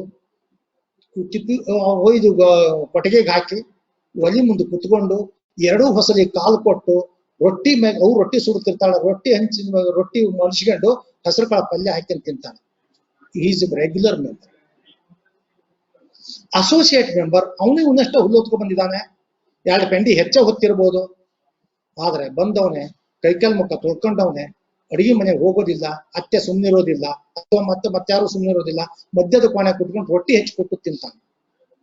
3ನೇ ಮೆಂಬರ್ ನಾಮಿನಲ್ ಮೆಂಬರ್, ಅವನು ಅವ್ರ ಜೊತೆ ಹುಲ್ಲು ಹೊತ್ಕೊಂಡ್ ಬಂದಿದ್ದ, ಆದ್ರೆ ಅವ್ನು ಹೊರಗಿನ ನಾಳದಾಗ ಹೋಗಿ ಕೈಕಾಲ್ ತಕೊಂಡ. ಉದಾಹರಣೆಗೆ ಹೇಳ್ತಾ ಇದ್ದೇನೆ, ಅದೇ ಅರ್ಥ ಅಂತ ಅಲ್ಲ. ಕೈಕಾಲ್ ಮುಖ ತೊಳ್ಕೊಂಡ, ಹೊರ ಕುತ್ಕೊಂಡು ಜಗಲಿಯ ಚಾ ಕುಡಿದು ಅವ್ನು ಹೋಗ್ಬಿಟ್ಟ. ಆದ್ರಿಂದ ಸಂಖ್ಯೆಯ ಸಕ್ರಿಯ ಸದಸ್ಯರು ಬಹುಸಂಖ್ಯಾತ ನಿಷ್ಕ್ರಿಯ ಸದಸ್ಯರನ್ನ ಆಳುವ ವ್ಯವಸ್ಥೆ ಇದಾಗಿದೆ. ಅರ್ಹ ಮತದಾರರ ಶೇಕಡ 10 ಎಷ್ಟಿದಾರ ಗೊತ್ತು? ಎಲಿಜಿಬಲ್ ವೋಟರ್ 10% ಅಥವಾ 1,000, ಇದರಲ್ಲಿ ಯಾವುದು ಕಡಿಮೆ ಅದು. ಆದ್ರಿಂದ ಅಲ್ಪಸಂಖ್ಯಾತ ಅಲ್ಲ, ಅಲ್ಪಸಂಖ್ಯೆಯ ಸಕ್ರಿಯ ಸದಸ್ಯರು ಬಹುಸಂಖ್ಯಾತ ಅಂದ್ರೆ ಅಸೋಸಿಯೇಟ್ ಮೆಂಬರ್ ಇರ್ಬೋದು, ಡಿಫಾಲ್ಟರ್ ಮೆಂಬರ್ ಇರ್ಬೋದು, ಈ ಸದಸ್ಯರನ್ನ ನಡೆಸಿಕೊಂಡು ಹೋಗುವ ಒಂದು ವಿಧಾನ ಆಗಿ ಉಳ್ಕೊಂಡಿದೆ. ಇರ್ಲಿ, ಮುಂದೆ ಬರ್ತೀನಿ. Share capital, reserve fund, free reserves. ಇದರೊಳಗೆ ಬಾಹ್ಯ ಸಂಪನ್ಮೂಲದೊಳಗೆ ಆಂತರಿಕ ಠೇವುಗಳು ಮತ್ತು ಸಾಲಗಳು ಯಾವುದೇ ಮಧ್ಯವರ್ತ ಬ್ಯಾಂಕಿಂದ ತಂದಿರ್ಬೋದು, ಅನುಸೂಚಿತ ಬ್ಯಾಂಕಿನಿಂದ ತಂದಿರ್ಬೋದು, ನಿಮಗೆ ಯಾವ ಕಾಯ್ದೆಯಲ್ಲಿ ಅವಕಾಶ ಇದೆ ಅದರ ಪ್ರಕಾರ ನೀವು ತಂದಿರ್ತೀರಿ. We agree. ಠೇವುಗಳಲ್ಲಿ ಮತ್ತೆ ಬೈಫರ್ಕೇಟ್ ಮಾಡಿ, ಬಹಳ ಇಂಪಾರ್ಟೆಂಟ್. ಯಾಕಂದ್ರೆ ಬಹಳಷ್ಟು ಸೌಹಾರ್ದ ಸೊಸೈಟೀಸು, ಸೌಹಾರ್ದ ಸಹಕಾರಿಗಳು ಠೇವುಗಳ ಮೇಲೆ ಅವಲಂಬಿತವಾಗಿ ವ್ಯವಹಾರ ನಡೆಸ್ತಾರೆ. The major borrowings, deposits. ಏನು? ಅಲ್ಪ ವೆಚ್ಚದ ಠೇವು, ದುಬಾರಿ ವೆಚ್ಚದ ಠೇವು, 2 ಭಾಗ ಮಾಡೋಣ. ಅವಧಿ ಠೇವು, ಅವಧಿ ಅಲ್ಲದ ಠೇವು ಅಂತ ಭಾಗ ಮಾಡೋಣ. ಅಲ್ಪ ವೆಚ್ಚದ ಠೇವು ಅಂದ್ರೆ ಹೇಳ್ಬೋದು SB ಚಾಲ್ತಿ, ಕೆಲವು ಕಡೆ ಪಿಗ್ಮಿ ಅಂತಾರೆ. ಪಿಗ್ಮಿ ದುಬಾರಿ ವೆಚ್ಚದ ಠೇವು. ದುಬಾರಿ ವೆಚ್ಚದ ಠೇವು ಅಂದ್ರೆ FD, cash certificate, RD, pigmy. ಅವಧಿ ಠೇವು ಅಂದ್ರೆ FD, ಇದು ಉಲ್ಟಾ, CC, RD, ಪಿಗ್ಮಿ. ಅವಧಿ ಅಲ್ಲದ ಠೇವು ಅಂದ್ರೆ SB. ಇವುಗಳನ್ನ ನಾವು ಓದೊಟ್ಟಿಗೆ ನೋಡ್ಬೇಕು ಯಾವ ಹೆಚ್ಚಿದಾವೆ. ಈ ಅಲ್ಪ ವೆಚ್ಚದ ಠೇವು ಒಟ್ಟು ಠೇವಿನ ಶೇಕಡ 20ರ ಮೇಲಿದ್ದರೆ ಸ್ವಲ್ಪ ಲಾಭದಾಯಕ ಆ ಸಂಸ್ಥೆಗೆ. ಇಲ್ಲ ಅಂದ್ರೆ ಇವೆಲ್ಲ ಪ್ರತಿ ಗಂಟೆಯೂ ಬಡ್ಡಿ ದುಡಿಯುವಂತವೇ ಇರ್ತವೆ. ಹೀಗಿದ್ದಾಗ ಅದಕ್ಕಾಗಿ ನಾವು FD ಯನ್ನ ನಿತ್ಯದ ಸಂಗಾತಿ ಅಂತ ಕರಿತೇವೆ, CC ಯನ್ನ ಮುಂದಿನ ಭವಿಷ್ಯದ ದಾರಿದೀಪ ಅಂತ ಕರಿತೇವೆ. FDಗೂ CCಗೂ ವ್ಯತ್ಯಾಸ ಇದೆ. Both are deposits, both are term deposits, no doubt. ಆದ್ರೆ FD ನಿಯಮನ ಬೇರೆ, CC ನಿಯಮನ ಬೇರೆ. FD quarterly interest, half yearly interest, yearly interest ತಗೋಬಹುದು ನೀವು, ಅದ್ರ ಮ್ಯಾಗಿನ ಲಾಭವನ್ನು ಗಳಿಸಬಹುದು ನೀವು. ಆದ್ರೆ CCಗೆ ಇಂಟ್ರೆಸ್ಟ್ ನಿಮಗೆ ಸಿಗೋದಿಲ್ಲ, ಅಕ್ರೂಡ್ ಆಗಿ ಖಾತೆಗೆ ಹೋಗ್ತಾ ಇರುತ್ತೆ. ಪ್ರೀ ಮೆಚೂರ್ ಆದ್ರೆ ಮಾತ್ರ ಬಡ್ಡಿ ಸಿಗುತ್ತೆ. ಹಾಗಿದ್ದಾಗ ಅವಧಿ ಇದ್ರೊಳಗೆ ಹಲವಾರು ವಿಧಾನ ಇದಾವೆ. EBRS, FRS, either or surveyor, farmer or surveyor or joint account. ಯಾವ ಅಕೌಂಟ್ನಾಗ ಅವ್ರು ಆಪರೇಟ್ ಮಾಡಲಿ. 1-2-3 ಕಡೆಗೆ ಬಡ್ಡಿ ಲಾಸ್ ಆಗೋ ಅಂಶಗಳ ಬಗ್ಗೆ ಒತ್ತಿ ಹೇಳಲಿಕ್ಕೆ ಇಷ್ಟಪಡ್ತೀನಿ ನಾನು. ಅವಧಿ ಪೂರ್ವ ನವೀಕರಣ ಒಂದು, minimum period of received of deposits ಕನಿಷ್ಠ ದಿನ. ಫಾರ್ ಎಕ್ಸಾಂಪಲ್, ಯಾವುದೇ ಒಂದು ಸೌಹಾರ್ದದವರು 30 ದಿನಕ್ಕೆ ನಾವು ಕನಿಷ್ಠ ದಿನ 30 ದಿನ ತಗೊಳ್ತೀವಿ ಅನ್ನೋದಾದ್ರೆ, ಯಾರಾದ್ರೂ ಬಂದು 1 ಲಕ್ಷ ರೂಪಾಯಿ ದುಡ್ಡನ್ನು 30 ದಿನದವರಿಗೆ ಇಟ್ರೆ 20ನೇ ದಿನಕ್ಕೆ ಬಂದು ಅದ್ರ ಮೇಲೆ 80% ಕೊಡ್ತೀರಿ ನೀವು. ಸಾಮಾನ್ಯವಾಗಿ DL 80% ನೀವು ಕೊಟ್ರೆ 80% ಅಮೌಂಟ್ ನಾವು ತಗೊಂಡು ಹೋಗ್ತಾನೆ. 25ನೇ ದಿನಕ್ಕೆ ಬೇರೆ ಮತ್ತೆ ಯಾವುದೋ ಖರ್ಚು ಬರುತ್ತೆ ಅವನಿಗೆ, ಖರ್ಚು ಮೀನ್ಸ್ ತೊಂದರೆ. ಆಗ ಆತ ಮತ್ತೆ ಪ್ರೀ ಮೆಚೂರಿಗೆ ಬರ್ತಾನೆ 26ನೇ ದಿನಕ್ಕೆ. Then what is the rate of interest on deposits and what is the rate of interest on DL? It is a question. Minimum period 30. Regular ಕೋರ್ಸ್ನ DL ಇಲ್ಲ ಅಂದ್ರೆ ಬಡ್ಡಿ ಕೊಡೋದಿಲ್ಲ ನೀವು. ಬೈದಾದಲ್ಲಿ ಮಾಡಿಕೊಂಡಿದ್ದ ಪಕ್ಷದಲ್ಲಿ, ಮಾಡಿಕೊಳ್ಳಿಲ್ಲ ಅಂದ್ರೆ ಕೊಡೋದಿಲ್ಲ ನೀವು, ಮಾಡಿದ್ರಿಂದ ಕೊಟ್ಟಿರ್ತೀವಿ. ಇಂಥ ಪ್ರಸಂಗದಲ್ಲಿ ಅವನಿಗೆ ನಾವು 1 ಲಕ್ಷವನ್ನು 6% ನಂಗೆ ಇಟ್ಕೊಂಡಿದ್ವಿ, DL 2% ಸೇರಿಸಿ 8 ಮಾಡಿದ್ವಿ. ಈಗ ಆದ್ರೆ ಇದು 30 ದಿನದೊಳಗೆ ಅಥವಾ 15 ದಿನದೊಳಗೆ 14ನೇ ದಿನಕ್ಕೆ ಪ್ರೀ ಮೆಚೂರಿಗೆ 15 ದಿನದಿತ್ತು ಅಂತ ತಿಳ್ಕೊಂಡ್ರು ಸಹ ಪ್ರೀ ಮೆಚೂರಿಗೆ ಬಂದಿರೋದ್ರಿಂದ ನಮ್ಮ ನಿಯಮಾವಳಿ ಪ್ರಕಾರ ನಾವು ಆತನಿಗೆ ಬಡ್ಡಿಯನ್ನು ಕೊಡೋದಿಲ್ಲ. ಹಾಗಿದ್ಮೇಲೆ +2 ಇದ್ದಾಗ 0+2 ನಾವು ಕೊಡಲ್ಲ ಅಂದಾಗ, ಅಥವಾ 8 ಕರೆಕ್ಟ್ ಅಥವಾ ಬೇರೆ ಏನಾರ ಮಾಡಬೇಕು. RBI ಸ್ಪಷ್ಟವಾಗಿ ಹೇಳಿದೆ, ಯಾವುದೇ ಕಾರಣಕ್ಕೂ ಯಾವುದು ನೀವು ಡಿಪಾಸಿಟ್ ಅಲ್ಲವೋ ಆ ಡಿಪಾಸಿಟ್ ಮೇಲೆ ಕೊಟ್ಟಂತ ಸಾಲವೂ ಸಹ ಡಿಪಾಸಿಟ್ ಲೋನ್ ಅಲ್ಲ. ಯಾವುದು ಡಿಪಾಸಿಟ್ ಲೋನ್ ಅಲ್ಲವೋ ಆ ಲೋನ್ ಅನ್ನ ನಾರ್ಮಲ್ ರೇಟ್ ಆಫ್ ಇಂಟ್ರೆಸ್ಟ್ ನಲ್ಲಿ ವಸೂಲಿ ಮಾಡಿ. ನಾರ್ಮಲ್ NORMAL ಅನ್ನೋ ಒಂದು ಪದವನ್ನ ಬಳಸಿದೆ. ಆದ್ರೆ ನಿಮ್ಮ ಬೈಲಾದಲ್ಲಿ ಇದಕ್ಕೆ ಅವಕಾಶವನ್ನು ಮಾಡಿಕೊಂಡಿರ್ಬೇಕು. ಅದೇ ನಿಮ್ಮ ಸಂವಿಧಾನ. ರೂಲ್ಸ್ ಅಂದ್ರೆ ದೇವ ನಿಯಮಾವಳಿ, ಅದ್ರೊಳಗೆ ನೀವು ಏನು ಅವಕಾಶ ಮಾಡ್ಕೊಂಡಿರಿ. ಒಂದ್ ವೇಳೆ ಹಾಗೆ ಮಾಡ್ಕೊಂಡಿದ್ರೆ ನಿಮ್ಮ ಅನುಕೂಲಕ್ಕೆ ತಕ್ಕಂಗೆ ಅದು ಹೋಗ್ತಾ ಇರುತ್ತೆ. ಹೀಗಿದ್ದಾಗ ಅವಧಿ ಪೂರ್ಣ ನವೀಕರಣ ಇಲ್ಲಿ ಬಹಳಷ್ಟು ಕಡೆಗೆ ಇದು ಒಂಥರ ಆಕ್ಸಿಡೆಂಟ್ ಸ್ಪಾಟೆ. 10% ಹೆಂಗ್ 1 ವರ್ಷಕ್ಕೆ ಇಟ್ಟಿದ್ರು, 6 ತಿಂಗಳಿಗೆ ಬಂದ್ರು, 8 ಇತ್ತು, -2 6 ಕೊಡಬೇಕು. Applicable interest minus penalty is equal to payable interest on pre-term deposits. That is maybe FD or CC ಯಾವ್ದಾರ ಇರ್ಬೋದು. ಅಪ್ಲಿಕಬಲ್ ಅನ್ವಯವಾಗುವ ಬಡ್ಡಿ ದರ ಮೈನಸ್ ದಂಡ ಈಕ್ವಲ್ ಟು ಅವಧಿ ಪೂರ್ವ ನಗದೀಕರಣ ಠೇವಣಿಯ ಮೇಲೆ ಕೊಡತಕ್ಕ ಬಡ್ಡಿ ಅಂತ ನಾವೊಂದು ಸ್ಲೋಗನ್ ಅನ್ನು ಮಾತಾಡ್ತೇವೆ.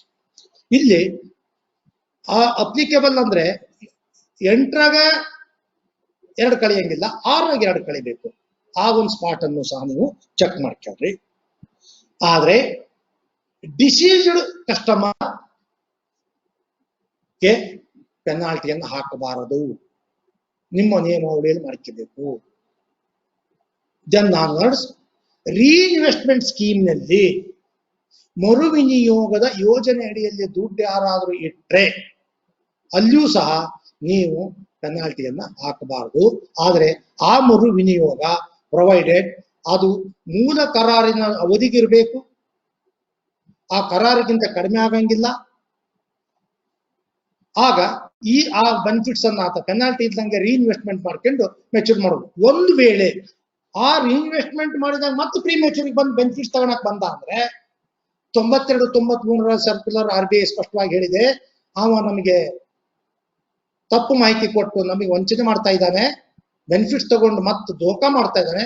ಆದ್ರಿಂದ ಒರಿಜಿನಲ್ ಕಾಂಟ್ರಾಕ್ಟ್ ರೇಟ್ ಏನಿತ್ತು ಆ ಪ್ರಕಾರ ಲೆಕ್ಕಾಚಾರ ಮಾಡಿ ಪೆನಾಲ್ಟಿ ವಸೂಲಿ ಮಾಡಿ ಅವ್ನು ಕಳಿಸ್ಕೊಡಿ.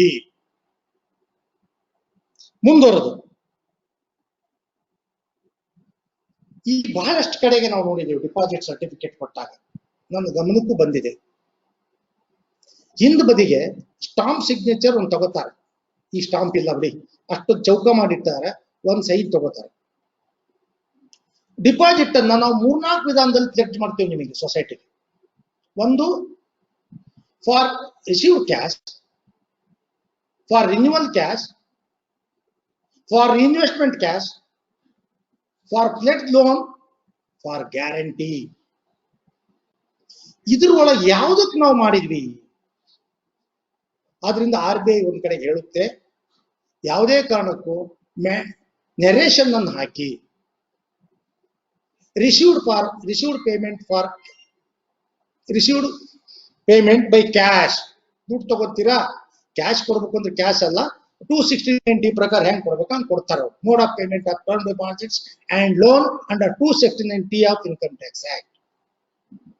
Mode of receipt of deposits and loan under 269T of SS of income tax act. ಅದಕ್ಕೆ ಅದರದಾದ ವಿಧಾನ ಇದೆ. ಈಗ ಎಸ್ ಟಿ ಬಂದಿದೆ, 194N ಬಂದಿದೆ, 194 TDS ಬಂದಿದೆ. ಅದ್ರ ಬಗ್ಗೆ ಹೆಚ್ಚು ಟೈಮ್ ತಗೊಳಕ್ ಇಷ್ಟಪಡಲ್ಲ ನಾನು. ಹೀಗಿದ್ದಾಗ ನೀವು ನಾನ್ ಮೆಂಬರ್ ಒಂದ್ ವೇಳೆ ಇದ್ರೆ 15G ಮತ್ತು 15H ಅಂತ ತಗೋತೀರಿ. ಮೆಂಬರಿಗೆ ATP ಇದಕ್ಕೆ ಹೋಗ್ತಾ ಇದ್ದೀರಿ, ನೀವು ಎಕ್ಸಂಪ್ಷನ್ ಇದೆ, ಸೊಸೈಟಿಗೆ ATP ಇದೆ. ಹೀಗಿದ್ದಾಗ FD ಮತ್ತು CCA ರೇಟ್ ಒಂದೇ ಇರಬೇಕು. PDS ಎಕ್ಸಂಪ್ಷನ್ ಮೆಂಬರ್ ಇದ್ರೂ ಸಹ ನಾನ್ ಮೆಂಬರಿಗೆ 15G ಮತ್ತು H ತಗೋಬೇಕು ಅನ್ನೋದನ್ನ ನಾವು ತಿಳ್ಕೋಬೇಕಾಗಿದೆ. FD ಮತ್ತು CC ರೇಟ್ ಒಂದೇ ಇರಬೇಕು. ಬೋತ್ ಆರ್ ಟರ್ಮ್ ಡಿಪಾಸಿಟ್ಸ್ ಆಗಿರೋದ್ರಿಂದ FD 1 ವರ್ಷಕ್ಕೆ 8 ಕೊಡೋದಾರೆ, CCಗೂ 8 ಕೊಡಬೇಕು. FD 3 ವರ್ಷಕ್ಕೆ 9 ಕೊಡೋದಾರೆ, CCಗೂ 3 ವರ್ಷ ಕೊಡಬೇಕು. ರೇಟ್ ವೇರಿಡ್ ಇರ್ಲಿಕ್ಕೆ ಅವಕಾಶ ಇಲ್ಲ. ಹಾಗಂತ ಡಿಪಾಸಿಟ್ ಅನ್ನು ಎಷ್ಟು ವರ್ಷದವರೆಗೂ ತಗೋಬಹುದು?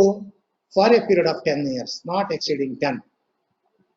In case of court order ಇದ್ರೆ, ಆ ಹಿತವನ್ನು ಕಾಪಾಡಬೇಕು ಅನ್ನೋ ಆದೇಶ ಇದ್ರೆ, ಗೌರ್ಮೆಂಟ್ ಅಂಡರ್ಟೇಕಿಂಗ್ ಯಾವ್ದಾರ ಇನ್ಸ್ಟಿಟ್ಯೂಷನ್ ಇಟ್ಟಂತ ದುಡ್ಡಿದ್ರೆ 20 ವರ್ಷ, ಕೋರ್ಟ್ ಆಡಿದ್ರೆ ಕೋರ್ಟ್ ಆದೇಶದ ಪ್ರಕಾರ ಹೊಡಾಸ್ಬೋದು. ಬಿಟ್ರೆ ಉಳಿದ ಯಾವುದೇ ಪ್ರಕರಣದಲ್ಲೂ ಸಹ ನಾವು 10 ವರ್ಷಕ್ಕಿಂತ ಹೆಚ್ಚು ಡಿಪಾಸಿಟ್ ಅನ್ನ ತಗೊಳ್ಳಿಕ್ಕೆ ಆಗೋದಿಲ್ಲ. ಇನ್ನು ಮುಂದುವರೆದು FDಗೆ ಪ್ರತಿ ಸರಿ 3 ತಿಂಗಳಿಗೆ 10 ಲಕ್ಷ ರೂಪಾಯಿ ರಿಟೈರ್ಡ್ ಆದೋ ತಗೊಂಡಿರ್ತಾನೆ. ಅದು ನನಗೆ ಮಂತ್ಲಿ ಇಂಟ್ರೆಸ್ಟ್ ಬೇಕು ಅಂತ ಬರ್ತಾನೆ ಸೊಸೈಟಿಗೆ ಅಥವಾ ಸಹಕಾರಿಗೆ. ಆಗ ಅದೇ ರೇಟ್ ನಲ್ಲಿ ಕೊಡ್ಬೇಕಾ? No. Discount of rate interest ಅನ್ನ ನಾವು ಲಾಗು ಮಾಡಬೇಕಾಗಿದೆ. Deposit amount into 100 divided by 1200 plus 9. For example 10,000 ರೂಪಾಯಿ 9% ನಂಗೆ ಯಾರಾದ್ರೂ ಇಟ್ಟಿದ್ರೆ 3 ತಿಂಗಳಿಗೆ 75 ರೂಪಾಯಿ ಆಗ್ತಿತ್ತು, ತಿಂಗಳಿಗೆ 75 ಆಗ್ತಿತ್ತು ರೆಗ್ಯುಲರ್ ರೇಟ್ನಾಗ. ಆದ್ರೆ ಡಿಸ್ಕೌಂಟ್ ರೇಟ್ನಾಗ 74 ರೂಪಾಯಿ ಆಗುತ್ತೆ. 1 ರೂಪಾಯಿ ನಮಗೆ ಇದರಿಂದ ಉಳಿತಾಯ ಆಗುತ್ತೆ. CCಗಳು ಮತ್ತು FDಗಳು ರೇಟ್ ಒಂದೇ ಇರಬೇಕು ಅಂತ ಹೇಳಿದೆ. ಫಾರ್ ಎಕ್ಸಾಂಪಲ್ ಅಧಿಕ ಬಡ್ಡಿ ನಿಷೇಧ ಕಾಯ್ದೆ ಸೆಕ್ಷನ್ 28 ಬ್ರಾಕೆಟ್ 1, ಯಾವುದೇ unsecured loan rate of interest on unsecured loan should not exceed 16%. In case of secured loan, the rate of interest should not exceed 14%. ಇದು ಮುಂದಿನ ನಿಯಮ. ಹೀಗೆ ಬಂದಾಗ ಮೈನರ್ ಅಕೌಂಟ್ ಇದ್ದಾಗ ಅಲ್ಲೇ ಮುದ್ದಾಂ ನೋಡ್ಬೇಕು ನೀವು. ಹಿಂಬದಿಗೆ ಒಂದು ದೃಢೀಕರಣ. ಮಹಾಭಾರತದಲ್ಲಿ ಅಭಿಮನ್ಯು ಚಕ್ರವ್ಯೂಹ ಹೋಗ್ತಂಗೆ ಮೈನರ್ ಅಕೌಂಟ್ ಅಂದ್ರೆ ಹೋಗೋದು ಗೊತ್ತೇ ಹೊರತು ಬರೋದು ಗೊತ್ತಿಲ್ಲ, ದಾರಿ ಗೊತ್ತಿಲ್ಲ ಅದಕ್ಕೆ. ಇಲ್ಲಿ ಅದಕ್ಕೊಂದು ದಾರಿ ಕಂಡುಕೊಂಡ್ವಿ ನಾವು. ಏನು? ಒಂದು ದೃಢೀಕರಣ ಕೊಡ್ಬೇಕು. ಏನ್ ದೃಢೀಕರಣ? The proceeds withdraw for the benefits of minor for purpose of health education so and so. ಆ ದೃಢೀಕರಣ ಇಲ್ಲದ ಪ್ರತಿ ಟ್ರಾನ್ಸಾಕ್ಷನ್ ಯಾವಾಗಲೂ ಆಪರೇಟ್ ಆಗತಕ್ಕದ್ದಲ್ಲ. ಈ ತರ ಆಗಿ ಒಂದು ಪ್ರಕರಣದಲ್ಲಿ ಹೈಕೋರ್ಟ್ ಮೆಟ್ಲೇರಿ ಆ ಬ್ಯಾಂಕಿನ ಮ್ಯಾನೇಜರು ತನ್ನ ವೈಯಕ್ತಿಕ ಖಾತೆಯಿಂದ ಬರಡ ಮಾಡಿದ ಉದಾಹರಣೆಯು ನಮ್ಮೆದುರಿಗೆ ಇದೆ. ಏನೋ ನೆಗ್ಲಿಜೆನ್ಸ್ ಇಂದ ದೃಢೀಕರಣ ತಗೊಂಡಿಲ್ಲ, ಮೇಜರ್ ಆಗಿ ಬಂದ, ಆಗ ತೊಂದರೆ ಆಗುತ್ತೆ. ಆದ್ರಿಂದ ಯಾವುದೇ ಮೈನರ್ ಅಕೌಂಟ್ ಇದ್ರು ಸಹ ಇಂಡಿಪೆಂಡೆಂಟ್ ಮೆಜಾರಿಟಿ ಬಂದು ಆ ಮೇಜರ್ ಅಕೌಂಟ್ ಆಗೋವರೆಗೂ ನೀವು ಯಾವುದೇ ಕಾರಣಕ್ಕೂ ಈ ದೃಢೀಕರಣ ಇಲ್ಲದೆ ಯಾವುದೇ ಖಾತೆಯನ್ನ ಪೇಮೆಂಟ್ ಅನ್ನ ಮಾಡಬೇಡಿ. ಹೀಗಿದ್ದಾಗ ಠೇವಣಿಗಳಾಯ್ತು. ಠೇವಣಿಗಳಾದ್ಮೇಲೆ ಇದ್ರ ಒಳಗೆ ಒಂದು ನಿಮ್ಮದೇ 53ನೇ ಸೆಕ್ಷನ್ ಇದರಲ್ಲಿ ಸೆಕ್ಷನ್ ಅಡಿಯಲ್ಲಿ ಕೊಟ್ಟಂತ ಡೈರೆಕ್ಷನ್ಸ್ ಅಥವಾ ಸುತ್ತೋಲೆ ಅಂತ ಕರೀರಿ. ಬಹಳ ಕಡೆ ಕೇಳ್ತೀವಿ CRR and SLR, cash reserve ratio, statutory liquidity ratio. ಹಳೆ ಕಾಯ್ದೆಯಲ್ಲಿ ನಿಯಮ 28ರ ಅಡಿಯಲ್ಲಿದೆ, ನಿಮ್ಮಲ್ಲಿ ಸುತ್ತೋಲೆಗಳ ಮುಖಾಂತರ ಬಂದಿದೆ. ಅಲ್ಲಿ 10+3 ಇದೆ. SLR 10, CRR 3. ನಿಮ್ಮಲ್ಲಿ ಎರಡೂ ಸೇರಿ 20 ಇದೆ. ನನ್ನ ಒಂದು ರಿಕ್ವೆಸ್ಟ್, ಇದ್ರೊಳಗೆ ಬೈಫರ್ಕೇಟ್ ಮಾಡಿ SLR ಪರ್ಸೆಂಟೇಜ್ ಹೆಚ್ಚು ಮಾಡಿ, CRR ಪರ್ಸೆಂಟೇಜ್ 15 + 5 16 + 4 ಯಾವ್ದು ಅನುಕೂಲ ಆಗಿದೆಯೋ ಆ ಪ್ರಕಾರ. ಯಾಕಂದ್ರೆ ಎಲ್ಲದೂ CRR ನಾಗ ಒಂದ್ ವೇಳೆ ಉಳಿದು ಬಿಟ್ಟರೆ ಸಂಸ್ಥೆಗೆ ಉತ್ಪನ್ನ ಬರೋದಿಲ್ಲ. ದೊಡ್ಡ ಮೊತ್ತದ ಠೇವು ಇರುವಲ್ಲಿ 20% ಹೊರಗೆ ಬ್ಯಾಂಕ್ SBI ಉಳ್ಕೊಂಡ್ರೆ, ಚಾಲ್ತಿ ಖಾತೆದಾಗ ಉಳ್ಕೊಂಡ್ರೆ, ಕೈಸಿಲ್ಕಂತೂ ನೀವು ಲಿಮಿಟ್ ಫಿಕ್ಸ್ ಮಾಡ್ಕೊಂಡಿರ್ತೀರಿ, ಉಳ್ಕೊಂಡಿದ್ರೆ ಅದು ಲಾಭದಾಯಕ ವಿನಿಯೋಗ ಆಗೋದಿಲ್ಲ. ಆದ್ರಿಂದ ಇದ್ ಮಾಡಿ. ಹಂಗಾರೆ ಇದು ಯಾಕೆ ಬೇಕು CRR SLR? ಇದೊಂಥರ ಇನ್ಶೂರೆನ್ಸ್ ಇದ್ದಂಗೆ ಡೆಪಾಸಿಟಿಗೆ, ನಥಿಂಗ್ ಬಟ್ ಇನ್ಶೂರೆನ್ಸ್. ಬಹಳ ಕಡೆಗೆ KSRTC ಬಸ್ ಹೊಸದಾಗಿ ಬಂದಟಿಗೆ ಧರ್ಮಸ್ಥಳ ಸುಬ್ರಹ್ಮಣ್ಯ ಕಡೆಗೆ ಒಂದು ಟ್ರಿಪ್ ಹೋಗ್ತಾವ. ಫಸ್ಟ್ ರೂಟ್ ಫಸ್ಟ್ ದಿನ ಹತ್ರಿ ಟಾಟಾ ಕಂಪನಿದೋ ಯಾವ್ದೋ ಕಂಪನಿದನ್ನ, ನೀವು 10 ಡೋರಿನ ವಾಲ್ ಬದಿಗೂ ಒಂದು ಡೋರ್ ಇರುತ್ತೆ, ಇದ್ರಿ ಕಾಣಂಗ ಹಿಂದ್ ಬದಿ ಗ್ಲಾಸ್ ಇರುತ್ತೆ. ನಮಗೆ ಅನ್ಸುತ್ತೆ ಅದೊಂದು ಡೋರ್ ಇಲ್ದ್ರೆ ಇನ್ನೂ ಬಂದೋಬಸ್ತ್ ಆಗ್ತಿತ್ತಲ್ಲ ಬಸ್ಸು ಅಂತ. ಇಲ್ಲ, in case of emergency exceed ಅಂತ ಹಾಕ್ತಾನಲ್ಲ, ತುರ್ತು ಪರಿಸ್ಥಿತಿಯಲ್ಲಿ ನಿರ್ಗಮಿಸುವ ವಿಧಾನ. ಇದು ಯಾಕೆ ಬೇಕು ಅಂದ್ರೆ, ಯಾವುದೇ ಒಂದು ಪರಿಸ್ಥಿತಿಯಲ್ಲಿ ಆರ್ಥಿಕವಾಗಿ ನಮಗೆ ತೊಂದರೆ ಆದಾಗ, ಡಿಪಾಸಿಟರ್ದಾರ ಬೇಡಿಕೆ ಇದ್ದಾಗ ಈ 20% ಏನ್ ಲಿಕ್ವಿಡಿಟಿ ರೂಪದಲ್ಲಿ ಇಟ್ಟಿರ್ತೇವೋ, ಏನು ನಿಮ್ಮದು ರಿಸರ್ವ್ ಫಂಡ್ ಹೊರತಾದ ಎಲ್ಲಾ ನಿಧಿಗಳನ್ನು ಇದನ್ನು ಸ್ವೀಕಾರ ಮಾಡಬಹುದು ಅಂತ ನಿಮಗೆ ಸುತ್ತೋಲೆ ಇದೆ, ಫೆಡರೇಷನ್ ಸುತ್ತೋಲೆ. ಆದ್ರಿಂದ ಇಟ್ಟಿರ್ತೇವೋ ಆ ದುಡ್ಡು ಮಾಡಿ ನಾವು ನಮ್ಮ ಡಿಪಾಸಿಟರ್ ದೊಡ್ಡ ಹೊರಗೆ ಹಾಕ್ಬಿಟ್ರೆ ಆಗ ಯಾವ ತೊಂದರೆ ಇರುವುದಿಲ್ಲ. ಒಬ್ಬರಿಗೆ ದುಡ್ಡಿಲ್ಲ ಅಂತ ನಾಳೆ ಬಾ ಅಂದ್ರೆ ನಾಳೆ ಬೆಳಗ್ಗೆ 10 ಜನ ಬಂದು ನಿಲ್ತಾರೆ. ಆದ್ರಿಂದ ತುರ್ತು ನಿರ್ಗಮನಕ್ಕಾಗಿ, ತುರ್ತು ಲಿಕ್ವಿಡಿಟಿಗಾಗಿ ಈ ಒಂದು ಇನ್ಶೂರೆನ್ಸ್ ರೀತಿಯಲ್ಲಿರುವಂತಹ ಮೊತ್ತವನ್ನು ನಾವು ಬಳಸಿಕೊಂಡು ನಾವು ನಮ್ಮ ಅವರ ಡಿಮಾಂಡ್ ಅನ್ನ DTL ಅಂದ್ರೆ ಡಿಮಾಂಡ್ ಅಂಡ್ ಟೈಮ್ ಲಯಬಿಲಿಟಿಯ 20% ಈ ದುಡ್ಡನ್ನು ನಾವು ಇಡಬೇಕು. ಆದ್ರೆ ಬಹಳಷ್ಟು ಕಡೆ ನಾನು ಅಬ್ಸರ್ವ್ ಮಾಡಿದೆ, 20% ಅನ್ನು ಲೆಕ್ಕಾಚಾರ ಹಾಕುವಾಗ ಡಿಪಾಸಿಟ್ ಅನ್ನು ಮಾತ್ರ ಹಾಕ್ತಾರೆ. ಬೇಡ, ಅದಕ್ಕೊಂದು ಸ್ವಲ್ಪ ಆಡ್ ಮಾಡಿ, ಡಿಪಾಸಿಟ್ಸ್ ಪ್ಲಸ್ ಇಂಟ್ರೆಸ್ಟ್ ಪ್ರಾವಿಷನ್. ಒಂದ್ ವೇಳೆ ಖಾತೆಗೆ ಹೋಗಿ ಸೇರಿದ್ರೆ ಇಂಟ್ರೆಸ್ಟ್ ಆಗ್ತಿರ್ಲಿಲ್ವಾ, CC ಅಲ್ಲಿಗೆ ಹಾಕ್ಬೇಕಲ್ಲ, ಖಾತೆಗೆ ಆಡ್ ಮಾಡ್ಬೇಕು. ನೀವು ಪ್ರಾವಿಷನ್ ಮಾಡಿರ್ಬೋದು, FD ಖಾತೆಗೆ ಹಾಕ್ತಾರೆ, ಕೆಲವು ಕಡೆಗೆ ಕೆಲವು ಸಪರೇಟ್ ತೋರಿಸ್ತಾರೆ, ಅದು ಸಹ ಪೇಬಲ್. ಮೂರನೇದು credit balance of cash credit or OD account, ಅದು ಸಹ demand liability and time liability. ಹೌದು. ಸಸ್ಪೆನ್ಸ್ ಲೈಬಿಲಿಟೀಸ್, ಅಮಾನತ್ ಜವಾಬ್ದಾರಿಗಳು, such as dividend payable, audit fee payable, provident fund, uninvested provident fund, ಇವೆಲ್ಲ ಕೊಡ್ಬೇಕಲ್ಲ, ಇವು DTL ಅದು ಇಡಬೇಕು.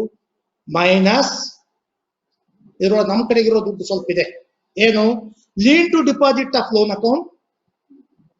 ಯಾವುದು ಲೋನಿಗೆ ಡಿಪಾಸಿಟ್ ಲಿಂಗನ್ ಆಗಿದೆಯೋ ಅದು ನಾವು ಕೊಡೋದಲ್ಲ, ಲೋನ್ ತಿರೋರಿಗೆ ಇರುತ್ತೆ, ಅದಕ್ಕೆ ಅಲ್ಲಿ ಮಟ್ಟ ಅದಕ್ಕೆ ಬೇಡ. ಎರಡನೇದು ಲೀನ್ ಟು ಗ್ಯಾರಂಟಿ, ಯಾವ ಅವಧಿವರೆಗೂ ಗ್ಯಾರಂಟಿ ಕೊಟ್ಟಿದಾರೋ ನಾವು ಪೇಮೆಂಟ್ ಮಾಡೋದಲ್ಲ, ಆದ್ ಮುಗಿದ ಮತ್ತಾನೆ ಪೇಮೆಂಟ್ ಮಾಡೋದು. ಮೈನಸ್ ಸಸ್ಪೆನ್ಸ್ ಲೈಬಿಲಿಟಿ ಇರುವ ಮೊತ್ತ, ಸಸ್ಪೆನ್ಸ್ ಅಸೆಟ್ ಇದ್ರೆ ಕಾಂಟ್ರಾ ಇರ್ತಾವ ಕೆಲವು ಟೈಮ್, ಆ ಕಾಂಟ್ರಾ ಇದ್ರೆ ಅದನ್ನು ಸಹ ಮೈನಸ್ ಮಾಡಿ ಇದ್ರ ಮೇಲೆ ನಾವು DTL ಕಂಡುಕೊಂಡು ಮಾಡೋದು ಹೆಚ್ಚು ಯೋಗ್ಯ ಅಂತ ನನ್ನ ಅನುಭವದ ಮೇಲೆ ಈ ಮಾತನ್ನು ನಾನು ಹೇಳಲಿಕ್ಕಿದ್ದೀನಿ. ಹೀಗಿದ್ದಾಗ ಬಹಳಷ್ಟು ಸಂಸ್ಥೆಗಳಿಗೆ ನಾನು ನೋಡಿದೆ, ಅದು ಸಹಕಾರಿ ಇರ್ಬೋದು, ಸೌಹಾರ್ದ ಇರ್ಬೋದು, ಅನುಭವ ಹಂಚಿಕೊಳ್ಳೋದೇ ನಿಮಗೆ ತರಬೇತಿ ಅಂತ ನಾ ತಿಳ್ಕೊಬಿಟ್ಟಿದ್ದೀನಿ. ಈಗ ಈ ಠೇವು ಆಧಾರಿತ ಸಾಲ ಕೊಡ್ತಾರೆ. ಒಬ್ಬನು 5 ಖಾತೆ ಇರ್ತಾವೆ, 8ವರೆದೊಂದು, 7ವರೆದೊಂದು, 9ವರೆದೊಂದು, 11ರದೊಂದು, 10ವರೆದೊಂದು, ಇವೆಲ್ಲವೂ ಸೇರಿ 5 ಲಕ್ಷ ರೂಪಾಯಿ ಆಗಿರುತ್ತೆ. 4 ಲಕ್ಷ ಸಾಲ ಒಯ್ದು ಬಿಡ್ತಾರೆ. ಇಂಟ್ರೆಸ್ಟ್ ಕ್ಯಾಲ್ಕುಲೇಷನ್ ಮಾಡೋದು ಹೇಗೆ? ಪ್ರತಿ ಖಾತೆಯನ್ನು ಹಿಡ್ಕೊಂಡು ಮಾಡಕತ್ರಿ, ಬೆಳಗಿಂದ ಸಂಜೆವರೆಗೂ ಒಂದು ಖಾತೆ ಬಡ್ಡಿ ಮಾಡ್ತಾರೆ ನಿಮ್ ಸಿಬ್ಬಂದಿ. ಅದಕ್ಕೆ ಸರಳ ವಿಧಾನ, ಅವಕ್ಕ 1 ವರ್ಷದ ಬಡ್ಡಿ ಮಾಡಿಬಿಡಿ. 10,000 × 8%, 800. 10,000 × 9%, 900. ಇವಷ್ಟು ಸೇರಿಸ್ಬಿಡಿ. ಎಷ್ಟಾಯ್ತು? ಒಂದು 3,700 ಆಯ್ತು. 1 ವರ್ಷದ ಬಡ್ಡಿ 3,700 ಆಯ್ತು. ಅವಾಗ ಠೇವು ಬಡ್ಡಿ ಇಂಟು 100 ಡಿವೈಡೆಡ್ ಬೈ ಠೇವು ಮೊತ್ತ, ಅವಾಗ ಸರಾಸರಿ ಬಡ್ಡಿ ಸಿಗುತ್ತೆ. ಆ ಸರಾಸರಿ ಬಡ್ಡಿಯನ್ನು ಖಾತೆದಾಗ ಬರೆದಿಟ್ಟುಬಿಟ್ರೆ, ಆ 3 ಸೇರಿ ಬಲ್ಕ್ ತಗೊಳಕ್ ಬಂದಾಗ ಮಾತ್ರ ಅದನ್ನು ಲಾಗು ಮಾಡಿ, ಇಂಡಿವಿಜುವಲ್ ಒಂದೇ ಸರ್ಟಿಫಿಕೇಟ್ ನ ತಗೊಂಡ್ ಬಂದಾಗ +2 ಮಾಡಿ. ಈಜಿ ರೂಲ್, ಸಿಂಪಲ್ ಇಂಟ್ರೆಸ್ಟ್ ಅನ್ನ ಮಾಡಿಟ್ಕೊಂಡು ಖಾತೆದಾಗ ಬರೆದು ಬಿಡೋದು. ಈಗ ನೋಡಿ, ನಾವೊಂದು ಮಾಡಿದೆ, ಈಗ 10,000 × 5, 10,000 ಇಂಟು 6, 10,000 ಇಂಟು 7, 10,000 ಇಂಟು ಒಟ್ಟು ಎಷ್ಟಾಯ್ತು? 3,700 ರೂಪಾಯಿ ಆಯ್ತು ಬಡ್ಡಿ. 5, 6, 7, 8 5 ಬಡ್ಡಿ ದರ ಇದ್ದು ಇದನ್ನು ಭಾಗಿಸಿದೆ 3,700 ಇಂಟು 100 ಡಿವೈಡೆಡ್ ಬೈ 50,000. 5ಕ್ಕೆ 10,000 7 ರೂಪಾಯಿ 40 ಪೈಸೆ ಬಂತು. 9 ಬರಲಿಲ್ಲ, 5 ಬರಲಿಲ್ಲ, 7.40 ಬರೀರಿ. ಯಾರು ಈ ಬಲ್ಕ್ ತಂದುಕೊಂಡು ಪೇಮೆಂಟಿಗೆ ಬರ್ತಾರೋ DLಗೆ ಅವ್ರಿಗೆ ಈ ವಿಧಾನವನ್ನು ಮಾಡಿ. ಯಾರು ಇಂಡಿವಿಜುವಲ್ ಬರ್ತಾರೋ ಇವು ಗೋ ಹೆಡ್ ಆದ್ರ ಇಂಡಿವಿಜುವಲ್ ಇದ್ರ ಮೇಲೆ ನೀವು ಮಾಡ್ಕೊಂಡು ಇಂಟ್ರೆನ್ಸಿಕ್ ಶೇರು. ಈಗ ಇದ್ರ ಜೊತೆಗೆ cost of deposit, cost of fund. Deposit ಬಹಳ ಮುಖ್ಯವಾದ ಮಾನದಂಡ. ನಿಮ್ಮ ನಿಯಂತ್ರಣ ರೇಖೆಯ ಒಂದು ದಡಗಲ್ಲು, ಮೈಲಿಗಲ್ಲು. ನಿಮಗೆ ಗೊತ್ತಾಗ್ಬಿಡುತ್ತೆ. Interest paid during the year into 100 divided by average deposit ಹೊಡೆದು ಬಿಟ್ರೆ 12% ಬಂದ್ಬಿಡುತ್ತಾ ಅದು ಅಂದ್ಬಿಟ್ರೆ, ಅಲ್ಲ ಸ್ವಾಮಿ ನಾವು ಕೊಟ್ಟಿರೋದೇ 8% ಬಡ್ಡಿ ಮೇಲೆ ಕೊಟ್ಟಿಲ್ಲ, ಸರಾಸರಿ ತೆಗೆದ್ರು 12% ಬರ್ತಾ ಇದೆ. ಅಥವಾ ಕಡಿಮೆ ಬಂತು ಅಂದ್ರೆ ಪ್ರಾವಿಷನ್ ಕಡಿಮೆ ಆಗಿದೆ ಅಂತ ಅರ್ಥ. ಇಲ್ಲಿ interest paid during the year including provision into 100 divided by average deposit ಹೊಡೆದು ಬಿಟ್ರೆ ನಿಮಗೆ ಒಂದು ರೇಟ್ ಸಿಗುತ್ತೆ. ಆ ರೇಟ್ ಮೇಲೆ ಮಾಡಿದ್ರೆ, ನಾವು ಕೆಲವು ಸಂಸ್ಥೆಗಳಲ್ಲಿ ಮಾಡಿದ್ದೇವೆ, ವಾಸ್ತವವಾಗಿ ಇಷ್ಟು ಲಕ್ಷ ವ್ಯತ್ಯಾಸ ಬರುತ್ತೆ ಅಂದ್ರೆ ಅಷ್ಟು ಲಕ್ಷವೇ ವ್ಯತ್ಯಾಸ ಬಂದಿದೆ. 8 ದಿನ ಟೈಮ್ ಕೊಟ್ಟು ಬಂದಿದ್ವಿ ಅವರಿಗೆ. 8 ದಿನದಾಗ ಹೇಳಿದ್ರು ಸರ್ 5 ಲಕ್ಷ ಹೇಳಿ ಸರಿ, 4,89,810 ರೂಪಾಯಿ ಸಿಗುತ್ತೆ. ಒಬ್ರಿಗೆ ಪೇಮೆಂಟ್ ಆಗ್ಬಿಟ್ಟಿತ್ತು, ಮತ್ತೆ ಪ್ರಾವಿಷನ್ ಮಾಡಿ ಇಟ್ಬಿಟ್ಟಿದ್ರು, ಎಕ್ಸೆಸ್ ಪ್ರಾವಿಷನ್ ಆಗಕತ್ತು. ಅವಾಗ ಪ್ರಾವಿಷನ್ ಹೆಚ್ಚಾಗುತ್ತೆ ಅಂತ ಬಂದ್ರು ಈ ಫಾರ್ಮುಲಾದಲ್ಲಿ. ಆದ್ರಿಂದ ಹೋಗಿ ನೀವೇನ್ ಮಾಡೋದು ಬೇಡ, ಆ ವರ್ಷ ಇಂಟ್ರೆಸ್ಟ್ ಎಷ್ಟು ಕೊಟ್ಟ including provision into 100 divided by ನಿಮ್ದು ಆವರೇಜ್ ತಗೋಬೇಕು, ಬಂದ್ಲಿ ತಗೋಬೇಕು. ಅದು ಸ್ವಲ್ಪ ಕಷ್ಟದ ಕೆಲಸ. ಸರಾಸರಿ ಮಾಡಿ ಸಿಗುತ್ತೆ ಒಂದು 10 ಫಿಗರ್. ಅವಾಗ 4 ಖಾತೆ ನೋಡ್ಬಿಟ್ರೆ ಗೊತ್ತಾಗುತ್ತೆ ನಿಮ್ಗೆ. ಕೆಲವು ಟೈಮು CC ಇಂಟ್ರೆಸ್ಟ್ ನಲ್ಲಿ ಡೇಸು ಮತ್ತು ಮಂತ್ಲಿ ವ್ಯತ್ಯಾಸ ಆಗೋದನ್ನು ಕಂಡು ಹಿಡಿದಿದ್ದೀವಿ ನಾವು. ನಿಮ್ಮ ಸಾಫ್ಟ್ವೇರ್ ಅನ್ನ ಕರೆಕ್ಟ್ ಒಂದ್ಸರಿ ಚೆಕ್ ಮಾಡ್ಕೊಳ್ರಿ. ಇಂಟ್ರೆಸ್ಟ್ ಪ್ರಾವಿಷನ್ ಅನ್ನ ಯಾವಾಗಲೂ 31/3ಕ್ಕೆ ಮಾಡಿ. ಕಾಸ್ಟ್ ಆಫ್ ಫಂಡ್ ಅದು ಠೇವಣಿ ವೆಚ್ಚ ಆಯ್ತು. ವೆಚ್ಚ ಹೆಚ್ಚು ಬಂತು ಅಂದ್ರೆ ಎಲ್ಲೋ ತಪ್ಪಿದೆ ನೋಡಿ. ಒಂದ್ ಕಡೆಗೆ ಮೊನ್ನೆ ಎಲ್ಲೋ ನೋಡ್ತಾ ಇದ್ದೆ, ಹಾಗೆ ಸ್ವಾಭಾವಿಕ. ಈ ವರ್ಷ ಹೋದ ವರ್ಷ ಒಂದು 30 ಲಕ್ಷ ರೂಪಾಯಿ ಡಿಪಾಸಿಟ್ ತಂದಿಟ್ಟಿದ್ದಾರೆ ಪ್ರಾವಿಷನ್. 31/3/2020 19ಕ್ಕೆ ತೆಗೆದಿಟ್ಟ ಮೇಲೆ 30 ಲಕ್ಷ 19ವರೆಗೂ ಫುಲ್ಫಿಲ್ ಮಾಡುತ್ತದೆ. 1/4/19ರಿಂದ 31/3/20ವರೆಗೂ ಕೊಡೋ ಅವಧಿಗೆ ಮಾತ್ರ ಈ ವರ್ಷ ಡೆಬಿಟ್ ಬರುತ್ತೆ. ಈ ವರ್ಷ ಬಂದು ಮತ್ತೆ ಪ್ರಾವಿಷನ್ ಆಗುತ್ತೆ ಆ 31/3 ಸೇರಿ ಒಂದು ವರ್ಷ. ಹೆಂಗ್ ಹಾಕಿದ್ರು ಈ ವರ್ಷದ್ದು ಎಕ್ಸೆಸ್ ಪೇಮೆಂಟ್ ಆಗ್ತಾ ಇದೆ. ಆಗ ಹುಡುಕಿಸಿದ್ರೆ ವ್ಯತ್ಯಾಸ ಸಿಗುತ್ತೆ. ಅದು ಸೌಹಾರ್ದ ಆಗಿರ್ಬೋದು, ಸಹಕಾರಿ ಆಗಿರ್ಬೋದು. ರಾಂಗ್ ಕ್ಲಾಸಿಫಿಕೇಶನ್ ಆಗಿರುತ್ತೆ ಕೆಲವು ಟೈಮ್. ಬ್ಯಾಂಕ್ ಬಡ್ಡಿ ಇಲ್ಲೇ, ಈ ಬಡ್ಡಿ ಅಲ್ಲೇ, ಬಡ್ಡಿ ಒಂದೇ ಹೆಜ್ಜೆ ಬಂದ್ಬಿಡುತ್ತೆ. DCC ಬ್ಯಾಂಕಿಗೋ ಮತ್ತೆ ಯಾವುದೋ ಬ್ಯಾಂಕಿಗೆ ಕೊಟ್ಟ ಬಡ್ಡಿ ದೊಡ್ಡ ಬಾರೆನ್ಸ್ ಇದ್ದಾಗ ಅದನ್ನ ತಂದು ಇಲ್ಲಿ ಹಾಕಿ ಇದನ್ನ ತಂದು ಅಲ್ಲಿ ಹಾಕಿ ವ್ಯತ್ಯಾಸ ಆಗುತ್ತೆ. ಈ ಒಂದು ಯಾವುದು ಮಾನಿಟರಿಂಗ್ ಸಿಸ್ಟಮ್ ನಲ್ಲಿ ನಾವು ಠೇವು ಮತ್ತು ಸಾಲದ ಬಡ್ಡಿಯನ್ನು ಕಟ್ಕೋಬೇಕು. DCC ಬ್ಯಾಂಕ್ 1 ಲಕ್ಷ 1 ಕೋಟಿ ಇದ್ದಂದ್ರೆ 10 ಲಕ್ಷ ಆಗ್ಬೇಕಲ್ಲ, 10%. ಅದಕ್ಕಿಂತ ಹೆಚ್ಚಾಗಕ್ಕೆ ಸಾಧ್ಯ ಇಲ್ಲಲ್ಲ. ಒಂದ್ ವೇಳೆ ಮಧ್ಯದಾತ ಕಡಿಮೆ ಆಗ್ಬೇಕು, ಹೋದ ವರ್ಷ ಡ್ಯೂ ಇದ್ರೆ ಪ್ಲಸ್ ಆಗ್ಬೇಕು. ಆದ್ರಿಂದ ಈ ಮಾನಿಟರ್ ಸಿಸ್ಟಮ್ ಅನ್ನು ಮಾಡಿ. ಕಾಸ್ಟ್ ಆಫ್ ಫಂಡ್ ಅಂದ್ರೆ ಇಂಟ್ರೆಸ್ಟ್ ಪೇಡ್ ಆನ್ ಫಂಡ್ಸ್. ಅದು ಫಂಡ್ಸ್ ಅಂದ್ರೆ ಡಿಪಾಸಿಟ್ ಮತ್ತು ಬಾರೋಯಿಂಗ್ಸ್ ಮೇಲೆ ಏನ್ ಕೊಡ್ತೇವಲ್ಲ ಸಾಲದ ಮೇಲೆ ಬಡ್ಡಿ, ಅದು into 100 divided by average funds. Balance sheet figure contra item ಕಳೆದಿಟ್ಬಿಟ್ರೆ ಬ್ಯಾಲೆನ್ಸ್ ಶೀಟ್ ಫಿಗರ್ ಏನ್ ಬರುತ್ತಲ್ಲ ಅದನ್ನ ಆವರೇಜ್ ಫಿಗರ್ ಅಂತ ತಗೊಂಡ್ರೆ ಅಲ್ಲಿಯೂ ಸಹ ನಮಗೆ ಸಿಗುತ್ತೆ. ಒಂದು ಪ್ರಕರಣದಲ್ಲಿ 9.23 ಬಂದ್ರೆ ಕಾಸ್ಟ್ ಆಫ್ ಫಂಡ್ ಆಯ್ತು. ಕಾಸ್ಟ್ ಈಲ್ಡ್ ಆನ್ ಅಸೆಟ್ ಜಾಸ್ತಿ ಬರಬೇಕು. ಯಾವಾಗಲೂ ನಮ್ಮಲ್ಲಿ ಅಸೆಟ್ ಲಯಬಿಲಿಟಿ ಮ್ಯಾನೇಜ್ಮೆಂಟ್ ಅಂತ ಒಂದಿದೆ, ALM ಅಂತ ಕರಿತೀವಿ. ಮ್ಯಾಗಟ್ಟಿಗೆ ಹೋಗ್ಕೊಂಡು ಇಂಟನ್ ಭತ್ತ ಹಾಕಲ್ಲ, ತಗ್ಗಿಗೆ ಹೋಗಿ ಗುಡ್ಡು ಭತ್ತ ಹಾಕಲ್ಲ. ಗುಡ್ಡು ಭತ್ತ ತಗ್ಗಿಗೆ ಹಾಕಿದ್ರೆ ಮಾನವನಿ ಗುಡ್ಡ ಯಾವಾಗಲೂ ಮಳೆಗೆ ಸಿಕ್ಕು ಕೊಡ್ತೋಗುತ್ತೆ. ಮ್ಯಾಗಟ್ಟಿಗೆ ಇಂಟಾನ್ ಹಾಕಿದ್ರೆ ಹಿಂಗಾರು ಮಳೆ ಆಗಲಿಲ್ಲ ಅಂದ್ರೆ ಆ ಭತ್ತನೂ ಬರೋದಿಲ್ಲ. ಅದಕ್ಕಾಗಿ ನಾವೇ ನಮ್ಮ ರೈತರು ಒಂದು ಅಸೆಟ್ ಲೈಬಿಲಿಟಿ ಮ್ಯಾನೇಜ್ಮೆಂಟ್ ಮಾಡ್ಕೊಂಡಿದ್ರು. ಜೋಳ ಹಾಕೋ ಭೂಮಿ ಯಾವುದು, ಶುಂಠಿ ಹಾಕೋದು ಯಾವುದು, ಗುಡ್ಡಬಳ ಹಾಕೋದು ಯಾವುದು, ಮೈಸೂರು ಹಾಕೋದು. ನಾವು ಸಹ ಅಷ್ಟೇ, ನಾವು ಅಷ್ಟೇ ಅಕ್ಲಾಳಿ ಗುಡ್ಬತ್ತ ಹಾಕ್ತೇವೆ, ತೆಂಗಿನ ಜಮೀನು ಮೈಸೂರು ಸಣ್ಣ ಮತ್ತು ಇಂಟಾನ್ ಹಾಕ್ತೇವೆ. ಆಯಾ ಅವಧಿಗೆ ಅದು ಬರ್ತೇವೆ. ಇಲ್ಲಿಯೂ ಸಹ ಬಕೆಟ್ ಮಾಡ್ತೇವೆ. 1 bucket, 2 bucket, 3 bucket. 1 to 3 years 1 bucket, 3 to 5 years 1 bucket, 5 years and above 1 bucket. 3 bucket ಮಾಡ್ಕೊಂಡಾಗ ಈ ಸಾಲಗಳನ್ನ ಫಸ್ಟ್ ಬಕೆಟ್ ನಲ್ಲಿ ಅಲ್ಪಾವಧಿ ಕೊಡಬೇಕು, ಸೆಕೆಂಡ್ ಬಕೆಟ್ ನಲ್ಲಿ ಮಧ್ಯಮಾವಧಿ ಕೊಡಬೇಕು, ಥರ್ಡ್ ಬಕೆಟ್ ನಲ್ಲಿ ಹಂಚಿಕೆ ಮಾಡಿ ದೀರ್ಘಾವಧಿ ಕೊಡಬೇಕು. ಅಲ್ಪಾವಧಿ ಠೇವನ್ನ ತಗೊಂಡು ದೀರ್ಘಾವಧಿ ಸಾಲ ಕೊಟ್ಟರೆ ಠೇವದಾರ ಹಿತ ಕಾಪಾಡ್ಲಿಕ್ಕೆ ಆಗೋದಿಲ್ಲ. ದೀರ್ಘಾವಧಿ ಠೇವು ತಗೊಂಡು ಅಲ್ಪಾವಧಿ ಸಾಲ ಕೊಟ್ರೆ ಅರ್ನಿಂಗ್ ಮಾಡ್ಲಿಕ್ಕೆ ಆಗೋದಿಲ್ಲ. ಆ ದೃಷ್ಟಿಯಿಂದ ಅಸೆಟ್ ಲಯಬಿಲಿಟಿ ಮ್ಯಾನೇಜ್ಮೆಂಟ್ ಅನ್ನ ನಾವು ಅಲ್ಲಿ ಫಾಲೋ ಮಾಡುವಂತ ಪ್ರಸಂಗ ಬರುತ್ತೆ. ಈಲ್ಡ್ ಆನ್ ಅಸೆಟ್ ಬರ್ತಾ ಇದೆ ನೆಕ್ಸ್ಟ್. ಈಗ ಇಲ್ಲೂ ನಮಗೆ ಸಿಗುತ್ತೆ ಈಲ್ಡ್ ಆನ್ ಲೋನ್, ಇನ್ಕಮ್ ಬರ್ during the year into 100 average amount of lone during the year. ಈ ವರ್ಷ ಸಾಲದ ಮೇಲೆ ಬಡ್ಡಿ ಎಷ್ಟು ಬಂದಿದೆ, ಈ ವರ್ಷದ ಸರಾಸರಿ ಸಾಲ ಹೊರಬಾಕಿ ಎಷ್ಟು, ಅವಾಗ ಒಂದು ಫಿಗರ್ ಸಿಗುತ್ತೆ. ಈಲ್ಡ್ ಆನ್ ಅಸೆಟ್, ಆಸ್ತಿ ಇಳುವರಿ. Interest received on assets such as loan and deposits bracket into 100 average asset. ಒಂದು ಪ್ರಕರಣದ 9.23 ಕಾಸ್ಟ್ ಆಫ್ ಫಂಡ್ ಬಂತು, 11.35 ಈಲ್ಡ್ ಆನ್ ಅಸೆಟ್ ಬಂತು, ಮಾರ್ಜಿನ್ ಸ್ವಲ್ಪ ಸಿಗುತ್ತೆ.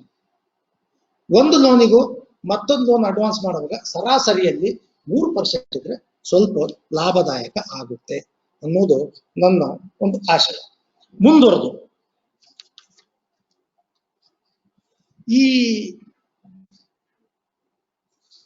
ಫೆಡರೇಷನ್ ಏನಿದೆ, ನಾವು on site and off site surveillance ಅಂತೇಳಿ RBI ದಾಗಿ ಈ ಪದವನ್ನು ಬಳಸ್ತಾರೆ. ಆನ್ ಸೈಟ್ 53 ಕೆಳಗೆ ಇನ್ಸ್ಪೆಕ್ಷನ್ ಮಾಡ್ತಿರ್ಲ, ವರ್ಷಕ್ಕೆ 2 ವರ್ಷಕ್ಕೆ ಅಥವಾ 6 ತಿಂಗಳಿಗೆ, ಇದು on site surveillance. Off site surveillance ಅಂದ್ರೆ ಕಾಲಕ್ಕೆ ನಿರ್ದೇಶನವನ್ನು ಕೊಟ್ಟು ನೀವೇನು ಅವರಿಂದ ಮಾಹಿತಿ ರಿಟರ್ನ್ಸ್ ಅಂತ ತಗೋತಿರ್ಲ, ಇದು ಆಫ್ ಸೈಟ್ ಸರ್ವೇಲೆನ್ಸ್ ಅಂತ ನಾವು ಕರಿತೀವಿ. ಹೀಗಿದ್ದಾಗ ಇಷ್ಟೆಲ್ಲ ಷೇರು ಮತ್ತು ನಿಧಿಗಳು ನಮ್ಮ ಸ್ವಂತ ಬಂಡವಾಳದ ಮೇಲೆ ಬಂದಿದ್ದು, ಠೇವಣಿ ಮತ್ತು ಸಾಲಗಳು ಬಾರೋಯಿಂಗ್ಸ್ ಮುಖಾಂತರ ಬಂದದ್ದನ್ನ ಸಂಘದಲ್ಲಿ ಇಟ್ಕೊಂಡು ಅಥವಾ SP ಖಾತೆಯಲ್ಲಿ ಇಟ್ಕೊಂಡು ನಾವು ಮಾಡ್ಲಿಕ್ಕೆ ಆಗೋದಿಲ್ಲ. ಇನ್ವೆಸ್ಟ್ಮೆಂಟ್ ಪ್ರೂಡೆನ್ಸಿಯನ್ನು ಬಳಸಲೇಬೇಕಾಗುತ್ತೆ.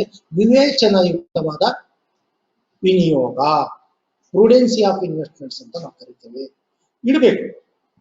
ಕ್ಯಾಶ್ ಬ್ಯಾಲೆನ್ಸ್ ಮತ್ತು ಚಾಲ್ತಿ ಖಾತೆಗಿರೋ ರೊಕ್ಕ ನಮ್ಮ SLR CRR ಮಿತಿ ಒಳಗಿರಬೇಕು. ಇನ್ವೆಸ್ಟ್ಮೆಂಟ್ಸ್ ನಮ್ಮ SLR CRR ಮಿತಿ ಒಳಗಿರಬೇಕು. ಎಕ್ಸಸ್ ಇದ್ರೂ ಇನ್ವೆಸ್ಟ್ಮೆಂಟ್ ಮಾಡಬಹುದು. ಆದ್ರೆ ಯಾವುದಾದ್ರೂ ಸಹ ಸಂಸ್ಥೆಗೆ ಆದಾಯವನ್ನು ತರುವ ರೀತಿಯಲ್ಲಿ ಇರಬೇಕು. SB ಖಾತೆ ಆದಾಯ ತರುತ್ತೆ, ಚಾಲ್ತಿ ಖಾತೆ ಆದಾಯವನ್ನು ತರುವುದಿಲ್ಲ. ಕೆಲವು ಕಡೆ SB ಖಾತೆಯನ್ನ ಯಾವುದು ಪ್ರಾಫಿಟ್ ಗೇನ್ ಇನ್ಸ್ಟಿಟ್ಯೂಷನ್ ಇದೆಯೋ ಅಲ್ಲಿ ಇತ್ತೀಚೆಗೆ SB ಖಾತೆ ಓಪನ್ ಮಾಡ್ತಾ ಇಲ್ಲ, ಅವ್ರು ಏನಿದ್ರು ಚಾಲ್ತಿ ಖಾತೆ ಮಾಡ್ತಾ ಇದ್ದಾರೆ ಅನ್ನೋದು ನಮ್ ಗಮನಕ್ಕೆ ಬಂದಿದೆ. ಹೀಗಿದ್ದಾಗ ಒಂದು ಮಾತಿದೆ, do not keep all eggs in one box. ಎಲ್ಲಾ ಮೊಟ್ಟೆಗಳನ್ನ ಒಂದೇ ಬಾಕ್ಸಿನಲ್ಲಿ ಇಡಬೇಡಿ. ಇನ್ ಕೇಸ್ ಆಫ್ ಆಕ್ಸಿಡೆಂಟ್ ಅಷ್ಟು ಒಡೆದೋಗ್ಬಿಡ್ತಾವೆ, ವ್ಯರ್ಥ ಆಗುತ್ತೆ. ಆದ್ರಿಂದ ನೀವು ಬೇರೆ ಬೇರೆ ಬಾಕ್ಸ್ ನಲ್ಲಿ ಇಡಿ. ಅಂದರೆ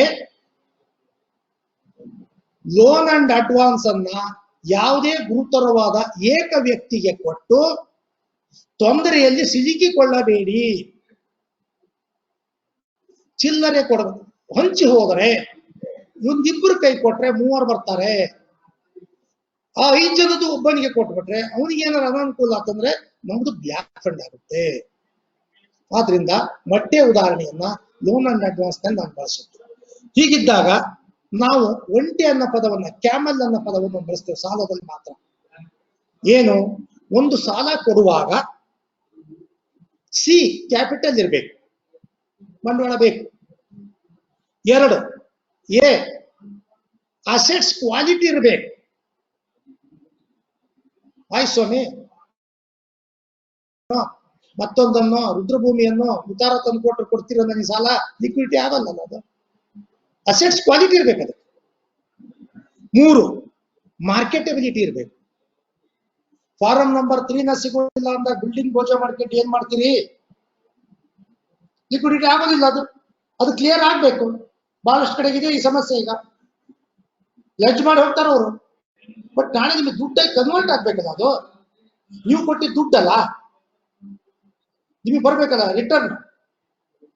ಆ ದೃಷ್ಟಿಯಿಂದ ಅದು ಮಾರ್ಕೆಟಬಿಲಿಟಿ ಇರ್ಬೇಕು. ನೆಕ್ಸ್ಟ್ ಅರ್ನಿಂಗ್, ಅದು ಗಳಿಸ್ತಿರ್ಬೇಕು, ಆದಾಯ ತರಬೇಕು. ನಾನು ಹೇಳಿದಂಗೆ ಲಿಕ್ವಿಡಿಟಿ. ಇಷ್ಟೆಲ್ಲ ಅಂಶಗಳು ಒಂದು ಸಾಲದ ಖಾತೆಯ ವಿವರದಲ್ಲಿ ಇರಬೇಕಾಗುತ್ತೆ. ಹೀಗಿದ್ದಾಗ ನಿಮ್ಮ ಸುತ್ತೋಲೆ ಸಂಖ್ಯೆ 72/2008 ಸಂಖ್ಯೆ 2/2007-8ರಲ್ಲಿ ಸಹಕಾರಿ ನೀಡಿದ ಸಾಲ ಠೇವು ಮೊತ್ತದ ಶೇಕಡ 80 ಮತ್ತು ಷೇರು ಹಣ ಮತ್ತು ಮೀಸಲು ನಿಧಿಯ ಒಟ್ಟು ಮೊತ್ತ ಮೀರಬಾರದು ಎಂದಿದೆ.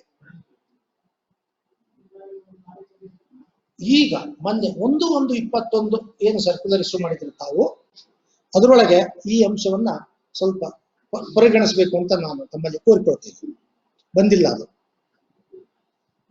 ಆದ್ರೆ ಈ ಸುತ್ತೋಲೆಯಲ್ಲಿ ಹಿಂದಿನ ಸುತ್ತೋಲೆಗಳೆಲ್ಲವೂ ರದ್ದಾಗಿದ್ದಾವೆ ಅಂತ ಹೇಳಿರೋದ್ರಿಂದ ಈ ಪಾಯಿಂಟ್ 1/1/21 ಸುತ್ತೋಲೆಯಲ್ಲಿ ಅಳವಡಿಕೆ ಆಗ್ಬೇಕು ಅನ್ನೋದು ನನ್ನ ಭಾವನೆ. ಒಂದ್ಸರಿ ಪರಿಶೀಲನೆ.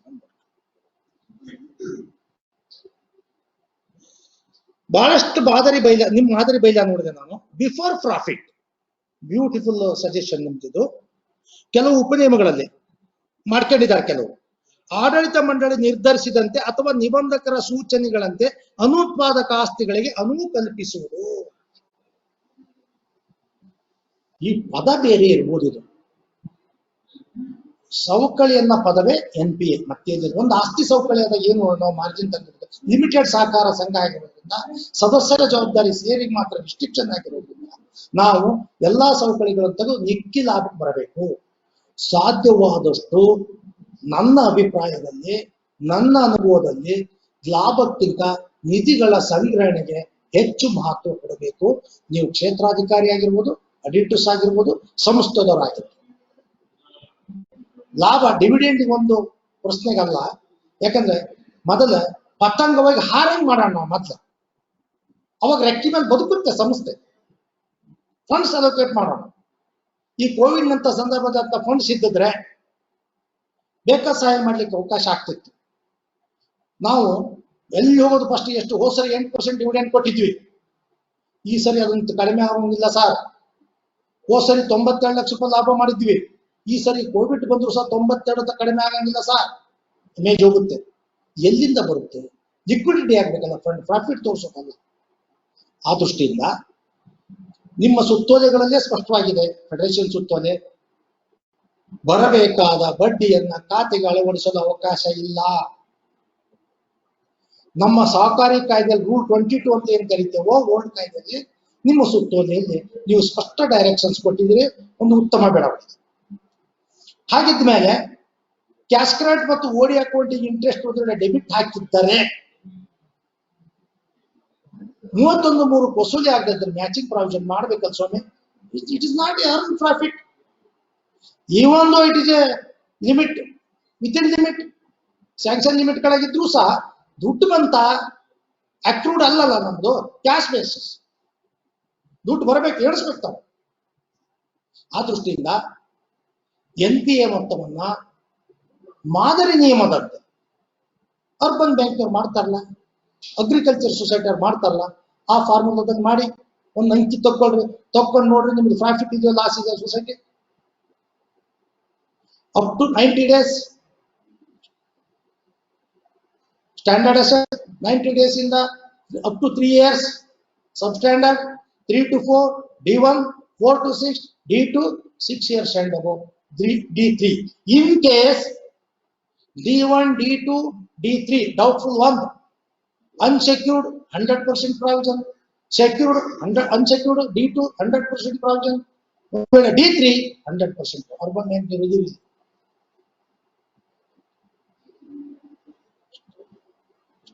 0.25 ಅಗ್ರಿಕಲ್ಚರ್ ಲೋನ್ ಆದ್ರೆ, ನಾನ್ ಅಗ್ರಿಕಲ್ಚರ್ 0.40 ಸ್ಟ್ಯಾಂಡರ್ಡ್ಗೆ, 20, 30, 50 ಲಾಸಸ್ at 100. ಅದರದೇ ಆದ ನಿಯಮ ಇದೆ, ಅದು ನೋಡ್ಕೊಳ್ಳಿ. ಹಾಗೆ ಆ ತರ ಮಾಡಿ ನಿಮ್ಮ ಸೌಹಾರ್ದಿ ಸಹಕಾರ ಯಾವುದೋ ಒಂದು ಸಂಸ್ಥೆ ಲಾಭದಲ್ಲಿ ಬರುತ್ತಾ ಬಂದ್ರೆ ಗಟ್ಟಿದೆ ಅಂತ. ಆಮೇಲೆ NPA ಮಾಡೋದು ಕಡ್ಡಾಯ. ನಿಮ್ಮ section 33 valuation of asset, depreciation ಸವಕಳಿ ತೆಗಿತೀರಿ, ಡಿಪ್ರಿಸಿಯೇಷನ್ ಬಿಲ್ಡಿಂಗ್ ತೆಗಿತೀರಿ, ಇದು ಆಸ್ತಿ ಅಲ್ವಾ? It is an asset, loan is an asset. ಅದಕ್ಕೂ ಸಹ ಅವಧಿ ಮೀರಿ ಸುಸ್ತಿ ಆದ್ರೆ ನಾಳೆ ತೊಂದರೆ ಆಗ್ಬೋದು. ಆದ್ರಿಂದ ಅದ್ರ ಕೆಳಗೆ ಆಡಿಟ್ ಇನ್ಸ್ಟ್ರಕ್ಷನ್ ಕೆಳಗೆ ಕರ್ನಾಟಕ ಸರ್ಕಾರದಿಂದ ಕೊಟ್ಟಿದ್ದಾರೆ. ಇನ್ಸ್ಟ್ರಕ್ಷನ್ ಕೆಳಗೆ ಅದರದೇ ಆದ ನಿಯಮದಡಿಯಲ್ಲಿ ಮುಳುಗು ಸಾಲದ ನಿಧಿ, ಓಕು ಬಾಕಿ ನಿಧಿ, ಅನುತ್ಪಾದಕ ನಿಧಿ, ಉತ್ಪಾದಕ ಅಲ್ಲದ ನಿಧಿ, ಉತ್ಪಾದಕ ತರದ ನಿಧಿ, ಯಾವ ಹೆಸರಿನಾಗ ಕರ್ಕೊಳ್ರಿ, ದಟ್ ಈಸ್ NPA. ಹಿಂಗಿದ್ದಾಗ ನಿಬಂಧಕ ಸುತ್ತೋಲೆಗನುಸರಿಸಿ ತೆಗಿಬೇಕು ಅಂತ ಮಾದರಿ ಬಯಲಾದಾಗ ಇದೆ. ಲಾಭ ವಿಭಾಗದಲ್ಲಿ ಆಯಾ ಸಹಕಾರಿಗಳು ನಿಗದಿತ ಪ್ರಮಾಣದಲ್ಲಿ ಗೊತ್ತುಪಡಿಸಿದ್ದಾರೆ, ಕೆಳಗಡೆ ಹಾಕಿದ್ದಾರೆ. ಈ ಮುಂದುವರೆದು ಬರ್ತೀನಿ ನಾನು. ಈ ಬ್ಯಾಲೆನ್ಸ್ ಶೀಟ್ ಒಂದು ಮಾದರಿ ನೋಡಿ ಸ್ವಾಮಿ. Share capital, reserves, funds, deposit. Deposit ನಲ್ಲಿ ಮೊದಲೇ ಲಾಂಗ್ ಟರ್ಮ್ ಡಿಪಾಸಿಟ್ ಬರುತ್ತೆ. CC, ಮುದ್ದತು ಠೇವು, RD, ಪಿಗ್ನಿ, SB, ಚಾಲ್ತಿ, ಹೀಗೆ ಬರ್ಬೇಕು. ಯಾವುದು ತಕ್ಷಣ ಕೊಡುವುದು ಅಲ್ಲವೋ ಅದು ಮೇಲ್ ಬರ್ತಾ ಹೋಗ್ಬೇಕು ಸೇರಿನ ಕೆಳಗೆ. ಅದೇ ರೀತಿ ಅಸೆಟ್ ಕಡೆಗೆ ಯಾವುದು ತಕ್ಷಣ ಬರೋದಿದೆಯೋ, for example short term loan, medium term loan, long term loan, short term loan, ODCC, medium term loan, long term loan, ಯಾವುದು ತುರ್ತು ವಸೂಲಿ ಆಗ್ಬೇಕು ಫಸ್ಟ್ ಬರ್ಬೇಕು ಉಲ್ಟಾ. ಅದಕ್ಕಾಗಿ ಇಂದ reverse order of urgency format ಅಂತ ಕರೆದಿದ್ದ. ಹೀಗಿದ್ದಾಗ ಗೊತ್ತುಪಡಿಸ್ಬೇಕು. ಬರುವ ಶೇಕಡ ಬಹಳಷ್ಟು ಸಂಸ್ಥೆಗಳಲ್ಲಿ ಸೌಹಾರ್ದದಲ್ಲಿ 30ರಿಂದ 40% ಗೋಲ್ಡ್ ಲೋನೇ ಇದೆ. I agree, it is secured loan, no doubt. But ಅಷ್ಟೇ ಕಷ್ಟ. ಮಕ್ಕಳು ಸಾಕಿದಂಗೆ ಜವಾಬ್ದಾರಿಯಿಂದ ಸಾಕ್ಬೇಕು. ಅದರದೇ ಆದ ವ್ಯವಸ್ಥೆ, ಭದ್ರತೆ ವ್ಯವಸ್ಥೆ ಇರಬೇಕು. ಆಮೇಲೆ bulk payment and non bulk payment ಅಂತ ಇದೆ. ಅರ್ಬನ್ ಬ್ಯಾಂಕ್ ಅವ್ರಿಗೆ ಗೊತ್ತಾಗುತ್ತೆ. 2 ಲಕ್ಷದ ಒಳಗಿರುವಂತಹ ಸಾಲಗಳು ಬಲ್ಕ್ ಪೇಮೆಂಟ್ ನಲ್ಲಿ ಪೇಮೆಂಟ್ ಆಗಬೇಕು. 2 ಲಕ್ಷ ಮೇಲ್ಪಟ್ಟಿರುವಂತಹ ಸಾಲಗಳು monthly interest, monthly instalment or quarterly instalment or half yearly instalment ಪ್ರಕಾರ ವಸೂಲಿ ಆಗ್ಬೇಕು.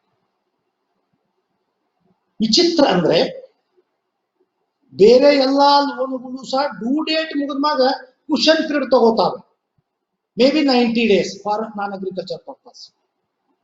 ಆದ್ರೆ ಈ ಗೋಲ್ಡ್ ಲೋನ್ ವಿಶೇಷ ಅಂದ್ರೆ ಗೋಲ್ಡ್ ಲೋನ್ ಯಾವಾಗಲೂ ಡ್ಯೂ ಡೇಟ್ ಬಟ ಕಾಯುವಂತದೇ ಇಲ್ಲ, ಮಧ್ಯದಲ್ಲೇ ಎಂಟ್ರಿ ಆಗಿರುತ್ತೆ. ಏನ್ ಸರ್, ಜುಲೈ 31ನೇ ತಾರೀಕು, ಆಗಸ್ಟ್ 1 ಕೊಟ್ಟಿದ್ದೇವೆ, ಡಿಸೆಂಬರ್ NP ಅಂತ ಹೇಳ್ತಾ ಇದೀರಿ ನೀವು. ಯಾಕೆ ಸರ್? ಅದು ನೆಕ್ಸ್ಟ್ ಜುಲೈ 31 ಟೈಮ್ ಉಂಟು ಅದಕ್ಕೆ. ಅದ್ರ ಮ್ಯಾಲ ಮತ್ತೆ 90 ಆಗಸ್ಟ್, ಸೆಪ್ಟೆಂಬರ್, ಅಕ್ಟೋಬರ್ 1, 12 ಅಲ್ವಾ ಸರ್ ಅದು NP ಆಗೋದು. ಡ್ಯೂ ಡೇಟ್ ನಂತರ 90 days ಕುಶನ್ ಪೀರಿಯಡ್. ಚೇರಿಗೆ ಹೆಂಗ್ ಕುಶನ್ ಕೊಟ್ಟಿರ್ತವೋ ಒಂದು ಕುಶನ್ ಪೀರಿಯಡ್ ಅದಕ್ಕೆ. ಅಗ್ರಿಕಲ್ಚರ್ ಲೋನ್ ಆದ್ರೆ 1 ವರ್ಷ, ನಾನ್ ಅಗ್ರಿಕಲ್ಚರ್ ಲೋನ್ ಆದ್ರೆ 90 days. ಆಗ ಈ ಗೋಲ್ಡ್ ಲೋನ್ ವಿಶೇಷ ಅಂದ್ರೆ ಅರ್ಬನ್ ಬ್ಯಾಂಕ್ ಅವರು ಗಮನಿಸ್ತಾರ ಅಂತ ತಿಳ್ಕೊಂಡಿದ್ದಾರೆ. ಒಂದು ವೇಳೆ ಈ ಗೋಲ್ಡ್ ಲೋನ್ ಸಾಲ ಬಾಕಿ ಮೊತ್ತ ಆಭರಣದ ಮೌಲ್ಯದ ಶೇಕಡ 75ಕ್ಕಿಂತ ಕಡಿಮೆ ಹೆಚ್ಚಾಗಿ ಬಿಟ್ಟರೆ, ಆ ಮೌಲ್ಯ ಸಾಲ ಬಾಕಿಕ್ಕಿಂತ ಹೆಚ್ಚಾಗಿ ಬಿಟ್ರೆ, ಮೌಲ್ಯ ಕಡಿಮೆ ಆದ್ರೆ, ಸಾರಿ 75% ಕೊಡಬೇಕಾಗಿತ್ತು, ಸಾಲ ಬಾಕಿ ಇವತ್ತಿಗೆ ಬಡ್ಡಿ ಸೇರಿ 76, 78, 80 ಆಗ್ಬಿಟ್ಟಿದೆ. ತಕ್ಷಣ ರೀಕಾಲ್ ಮಾಡಬೇಕು. ನೋಡಪ್ಪ, ಮಾರ್ಜಿನ್ ಕಟ್ಟು ಅಥವಾ ಬೇರೆ ಮಾಡು, ಇಲ್ಲ ಅಂದ್ರೆ ಅದನ್ನ ಸಬ್ ಸ್ಟ್ಯಾಂಡರ್ಡ್ ಅಂತ ನೀವು ಟ್ರೀಟ್ ಮಾಡಬೇಕಾಗುತ್ತೆ. It requires provision 10% even though before maturity, before due date. ಇದು gold loan. Cash credit OD ಬೇರೆ ಇರುತ್ತೆ. ಹೀಗಿದ್ದಾಗ ಬಲ್ಕ್ ಪೇಮೆಂಟ್, ಆದ್ರೆ ಗೋಲ್ಡ್ ಲೋನ್ ಅನ್ನ 75% ಕೊಡಬೇಕು. ಯಾವುದೇ ಕಾರಣಕ್ಕೂ ಗೋಲ್ಡ್ ಲೋನು 2 ವರ್ಷ, 3 ವರ್ಷ, 4 ವರ್ಷ ಸೆಕ್ಯೂರಿಟಿ ಇದೆ ಅಂತ ಹೇಳಿ ಅವಧಿ ಇಲ್ಲ. ಅದಕ್ಕೆ ಅದರ ಪೀರಿಯಡ್ ಯಾವುದೇ ಕಾರಣಕ್ಕೂ 12 ತಿಂಗಳು. 10 ಲಕ್ಷ ಕೊಡಿ ನೀವು, 5 ಲಕ್ಷ ಕೊಡಿ ನೀವು, 3 ಲಕ್ಷ ಕೊಡಿ, ಯಾವುದೇ ಕಾರಣಕ್ಕೂ ಅದರ ಅವಧಿ 12 ತಿಂಗಳು. ಹೀಗಿದ್ದಾಗ ಸಬ್ಸ್ಟ್ಯಾಂಡರ್ಡ್ ಬಂದ್ಬಿಡ್ತದೆ. ಇದೊಂದು ಈ ಲೋನ್ ವಿಶೇಷತೆ. ಇದಕ್ಕೆ ತನ್ನದಾದ ಸೈರನ್ ವ್ಯವಸ್ಥೆ ಬೇಕು, ಕಂಪಾರ್ಟ್ಮೆಂಟ್ ವ್ಯವಸ್ಥೆ ಬೇಕು, ಭದ್ರತಾ ಕೋಶಗಳಿಗೆ ನಿಮ್ಮ ಆಡಿಟ್, ನಿಮ್ಮ ಇನ್ಸ್ಪೆಕ್ಷನ್ ರಿಪೋರ್ಟ್ ಇದನ್ನೆಲ್ಲ ಬರೀಬೇಕು. ನಾಳೆಗೆ ಏನಾರ ತೊಂದರೆ ಆದ್ರೆ ನೀವು ಸಜೆಷನ್ ಕೊಡ್ಲಿಲ್ಲ ಅಂತ ಆಗುತ್ತೆ. ನಾವು ನಮ್ಮ ಇನ್ಶೂರೆನ್ಸ್ ಕವರೇಜ್ ಎಷ್ಟಿದೆ, ಅಂಡರ್ ವ್ಯಾಲ್ಯೂ ಇದೆಯಾ, ಎಲ್ಲಾ ಬ್ರಾಂಚಿನ ಸೇರಿದ್ರೆ ಗೋಲ್ಡ್ ಲೋನ್ ಅವರೇಜ್ ಎಷ್ಟಾಗ್ತಿತ್ತು, ಅದ್ರ ವ್ಯಾಲ್ಯೂ ಮೌಲ್ಯ ಎಷ್ಟಿದೆ, ಅದ್ರ ಪ್ರಕಾರ ಮಾಡಿದಾರ ಜನರಲ್ ಲೆಡ್ಜರ್ ನೋಡ್ಬೇಕು. ಅದ್ರ ಪ್ರಕಾರ ಮಾಡಿದ್ರೆ ಅದನ್ನ ನೀವು ಸಜೆಷನ್ ಬೇಕಂತ ಕೊಡಿ. ಹೀಗಿದ್ದಾಗ ಎಸ್ ಆಯ್ತು. ಇನ್ನು ಮುಂದೆ ನಾನು ಬಂದೆ ಸವಕಳಿಗೆ ಬಂದೆ. ಸವಕಳಿಯನ್ನ ಇಲಾಖಾ ಸುತ್ತೋಲೆಗಳು ಮತ್ತು ಇನ್ಕಮ್ ಟ್ಯಾಕ್ಸ್ ಆಕ್ಟ್ ಸ್ಪಷ್ಟವಾಗಿ ಹೇಳಿದ್ದಾರೆ. ಇನ್ಕಮ್ ಟ್ಯಾಕ್ಸ್ ಸೆಕ್ಷನ್ 32 ರೂಲ್ 5 ಕೆಳಗೆ ಸವಕಳಿ ತೆಗೆಯೋದ್ರ ಬಗ್ಗೆ ಹೇಳಿದ್ದಾರೆ. ಯಾವುದು ಆದಾಯ ತೆರಿಗೆ ವ್ಯಾಪ್ತಿಗೆ ಬರುವುದಿಲ್ವೋ ಅಂತ ಸಂಸ್ಥೆಗಳು ಇಲಾಖಾ ನಿಬಂಧಕರು ಏನು ಸೂಚಿಸಿದರೋ ಆ ಮಾನದಂಡದ ಕೆಳಗೆ ತೆಗಿಬೇಕು. ಮೆಥಡ್ ಯಾವುದೇ ಆದರೂ ಸಹ 32 ಮತ್ತು 5 ಕೆಳಗೆ ತೆಗೆಯುವಾಗ ಆದ್ರೆ ರೇಟ್ ಆಫ್ ಪ್ರಾವಿಷನ್ ದರ ಒಂದೇ ಇರಬೇಕು. ಸಾಮಾನ್ಯವಾಗಿ WDV return down value method ಅನ್ನ ನಾವು ಬ್ಯಾಂಕ್ಗಳಲ್ಲಿ ಅಳವಡಿಸ್ತಾ ಇದ್ದೇವೆ. ಹೀಗಿದ್ದಾಗ ಇಂಥ ಒಂದು ಭದ್ರತೆ ಪೂರ್ವಕವಾಗಿ ಸಾಲ ಕೊಟ್ಟು ಅಥವಾ ಭದ್ರತೆ ರಹಿತವಾಗಿ ಸಾಲ ಕೊಟ್ಟು ನಾವು ನಮ್ಮ CD ratio, credit deposit ratio ಪ್ರಕಾರ ಸಾಲ ಕೊಟ್ಟು ಆ ಸಾಲ ಸಕಾಲದಲ್ಲಿ ವಸೂಲಾಗದೆ ಸುಸ್ತಿಯಾದರೆ ಡಿಪಾಸಿಟ್ದಾರರು ಹೇಗೆ ನಮಗೆ ನಾವು ಡಿಪಾಸಿಟ್ ಡಿಮಾಂಡ್ ಮಾಡದೆ ಕೊಡೋದಿಲ್ವೋ ಸಾಲಗಾರರು ನಾವು ಕೊಡ್ಲೇಬೇಕಾಗುತ್ತೆ. ಆಗ ನಾವು ಕೊಡಬೇಕು. ಅವ್ರು ಸರ್ಟಿ ಕೆಳಗೆ ಹೋಗ್ತಾರೆ, ನೀವು ಮತ್ತೊಂದು ದಿವಸ ಅವ್ರಿಗೆ ಮತ್ತೊಂದು ಕೆಳಗೆ ಆರ್ಬಿಟ್ರೇಷನ್ ಹಾಕ್ತಾರೆ. ಆದ್ರೆ ಒಂದು ಸರಿ ಡಿವಿಡೆಂಡ್ ಅನ್ನ ಡಿಕ್ಲೇರ್ ಮಾಡಿದ್ಬಿಟ್ರೆ ಜನರಲ್ ಬಾಡಿಯಲ್ಲಿ ನೀವು ಆ ಸದಸ್ಯರಿಗೆ ಸಾಲಗಾರರು ಎಂದು ತಿಳಿಯಿರಿ. ಡಿಪಾಸಿಟ್ಗೆ ಅವ ಆರ್ಬಿಟ್ರೇಷನ್ ಹಾಕೊಂಡು ಹೋಗ್ಬೋದು, ಕೊಡ್ಲಿಲ್ಲ ಅಂತ. ಅದು ಆ ತಪ್ಪದೆ ಬರಬಾರ್ದು ಅಂತಂದ್ರೆ CRR SLR ಮೇಂಟೈನ್ ಮಾಡಿ. ಇಂಥ ಹೊತ್ತಿನಲ್ಲಿ ನಾವು ಇರಾಕ್ ನಾರ್ಮ್ಸ್ ಯಾವುದು ಸಾಲವನ್ನು ಕೊಟ್ಟಿದ್ವು, cash credit loan, mortgage loan, OD loan, ಜಾಮೀನ್ ಸಾಲ, ಮಾಧ್ಯಮಿಕ ಸಾಲ, ಹೌಸಿಂಗ್ ಲೋನ್, ಬೇರೆ ಯಾವುದೇ ಸಾಲ ಕೊಟ್ಟರು ಸಹ housing loan it is a priority sector advance. Urban bank ಇದ್ದಾರೆ. ಸಾಮಾನ್ಯವಾಗಿ ಬಹಳಷ್ಟು ಸೊಸೈಟಿಯವರು, ಬ್ಯಾಂಕಿನವರು ಸೈಟ್ ಪರ್ಚೇಜ್ಗೆ ಹೌಸಿಂಗ್ ಲೋನ್ ಪ್ರಯಾರಿಟಿ ಸೆಕ್ಟರ್ ನಲ್ಲಿ ಕೊಡ್ಲಿಕ್ಕೆ ಮುಂದೆ ಬರುವುದಿಲ್ಲ. ಬರ್ತಾರೆ, ಕೊಡಬಾರ್ದು ಅಂತ ಇಲ್ಲ. Site purchase, renovation of house, construction of house, purchase of house, these are all comes under purview of housing loans ಬರ್ತವೆ. ಅದಕ್ಕೆ ಅದರದಾದ ರಿಬೇಟ್ ಬಡ್ಡಿ ದರ ಇದೆ ಅಂತ ನಾ ತಿಳ್ಕೊಂಡಿದ್ದೆ. ಆದ್ರೆ ಸೈಟಿಗೆ ಕೊಡ್ಬೇಕಾದ್ರೆ ಮಾತ್ರ ಯಾವಾಗಲೂ ಬಡ್ಡಿ ದರ ಕಡಿಮೆ ಇರೋದ್ರಿಂದ ಪ್ರಯಾರಿಟಿ ಸೆಕ್ಟರ್ ಅಡ್ವಾನ್ಸ್ ಬರ್ತಾನವ. ಒಂದ್ ಸೈಟ್ ತಗೋತಾನೆ, 1 ವರ್ಷ ಇಟ್ಕೊತಾನೆ, ಮಾರ್ಕೆಟ್ ಬಂದಕ್ಕೆ ಮಾರಿಬಿಡ್ತಾನೆ, ಮತ್ತೆ ಬರ್ತಾನೆ. ಆದ್ರಿಂದ ಅವನಿಗೆ ಸಾಲ ಕೊಡುವಾಗ ಇಷ್ಟು ದಿನದೊಳಗೆ ನೀನು ಬಿಲ್ಡಿಂಗ್ ಕಟ್ಟದ ಇದ್ರೆ ನಾವು ಈ ದರದ ಬಡ್ಡಿ ಲಾಗುವಾಗ ಸಾಮಾನ್ಯ ಬಡ್ಡಿ ದರ ಲಾಗುವಾಗುತ್ತೆ ಎನ್ನುವುದನ್ನ ಬಹಳಷ್ಟು ಬ್ಯಾಂಕ್ಗಳು ಅಳವಡಿಸಿಕೊಂಡಿದ್ದೇವೆ. ಆವಾಗ ಅದು ಪ್ರಯಾರಿಟಿ ಸೆಕ್ಟರ್ ಅಡ್ವಾನ್ಸ್ ನ ಕೊಡಿ. ಒಂದ್ ವೇಳೆ ಅವ್ನು ಬಂದು ಅದನ್ನ ಬಿಲ್ಡಿಂಗ್ ಕಟ್ಟಲಿಲ್ಲ, ನಾನ್ ಪ್ರಯಾರಿಟಿ ಸೆಕ್ಟರ್ ಟ್ರಾನ್ಸ್ಫರ್ ಮಾಡಿ ರೇಟ್ ಆಫ್ ಇಂಟ್ರೆಸ್ಟ್ ಅಂತ ಚಾರ್ಜ್ ಮಾಡಬೇಕು. ಇದು ಆ ಒಂದು ವಿಧಾನ. ಹೀಗಿದ್ದಾಗ ಇಂಥ ಸಾಲಗಳು ಸಕಾಲದಲ್ಲಿ ಬರದೆ ಹಾಗೆ ಮುಂದುವರ್ತಾ ಇದ್ರೆ 3 ವಿಧ ಇದೆ. Dues, over dues. ಡ್ಯೂಸ್ ಬಾಕಿಗಳು ಅವು ಮೇ ಬಿ ಸ್ಟ್ಯಾಂಡರ್ಡ್ ಅಸೆಟ್, ಚಾಲ್ತಿ ಅಂತ ಭಾಷಣ. ಓವರ್ ಡ್ಯೂಸ್ ಅಂದ್ರೆ ಸುಸ್ತಿ ಬಾಕಿ, ಓವರ್ ಡ್ಯೂ ಆಯ್ತು. Any amount due to bank under any credit facilities is overdue if not paid on due dates fixed by the bank or society. ಯಾವುದೇ ಮೊತ್ತ ಆ ಸಂಸ್ಥೆ ನಿಗದಿಪಡಿಸಿದ ಅವಧಿ ಒಳಗ ಮರುಪಾವತಿ ಮಾಡೋದು ಶಕ್ಯ ಆಗೋದಿಲ್ವೋ ಅಂತ ಖಾತೆಗಳನ್ನು ನಾವು ಓವರ್ ಡ್ಯೂ ಖಾತೆಗಳು ಅಂತ ಕರಿತೇವೆ. ಹಾಗಿದ್ಮೇಲೆ 25/3 ಒಂದು ಜಾಮೀನ್ ಸಾಲ ಓವರ್ ಡ್ಯೂ ಆಗ್ತಿತ್ತು, 31/3 ಬ್ಯಾಲೆನ್ಸ್ ಶೀಟ್ ಅರೈವ್ ಆಗ್ತಾ ಇದೆ. ಹಾಗಾದ್ರೆ NPA ಏನಾ? ಅಲ್ಲ. ನಿಮ್ಮ ಆಡಿಟ್ ರಿಪೋರ್ಟ್ ನಿಮ್ಮ ಸಂಸ್ಥೆಯ ಪ್ರಕಾರ 25ಕ್ಕೆ ಅದು ಚಾಲ್ತಿ ಇತ್ತು, 26ರಿಂದ NPA, ಸಾರಿ ಸುಸ್ತಿ. ಇಟ್ ಇಸ್ ಎ ಸುಸ್ತಿ ಸಾಲ, ಆದ್ರೆ NPA ಅಲ್ಲ. ಯಾಕಲ್ಲ ಅಂದ್ರೆ ಅದಕ್ಕೆ 90 days ಕ್ವಿಷನ್ ಪೀರಿಯಡ್ ಇದೆ. 4, 5, 6 25/6ಕ್ಕೆ NPA ಆಗುತ್ತೆ. ಆದ್ರಿಂದ all overdues are not NPA,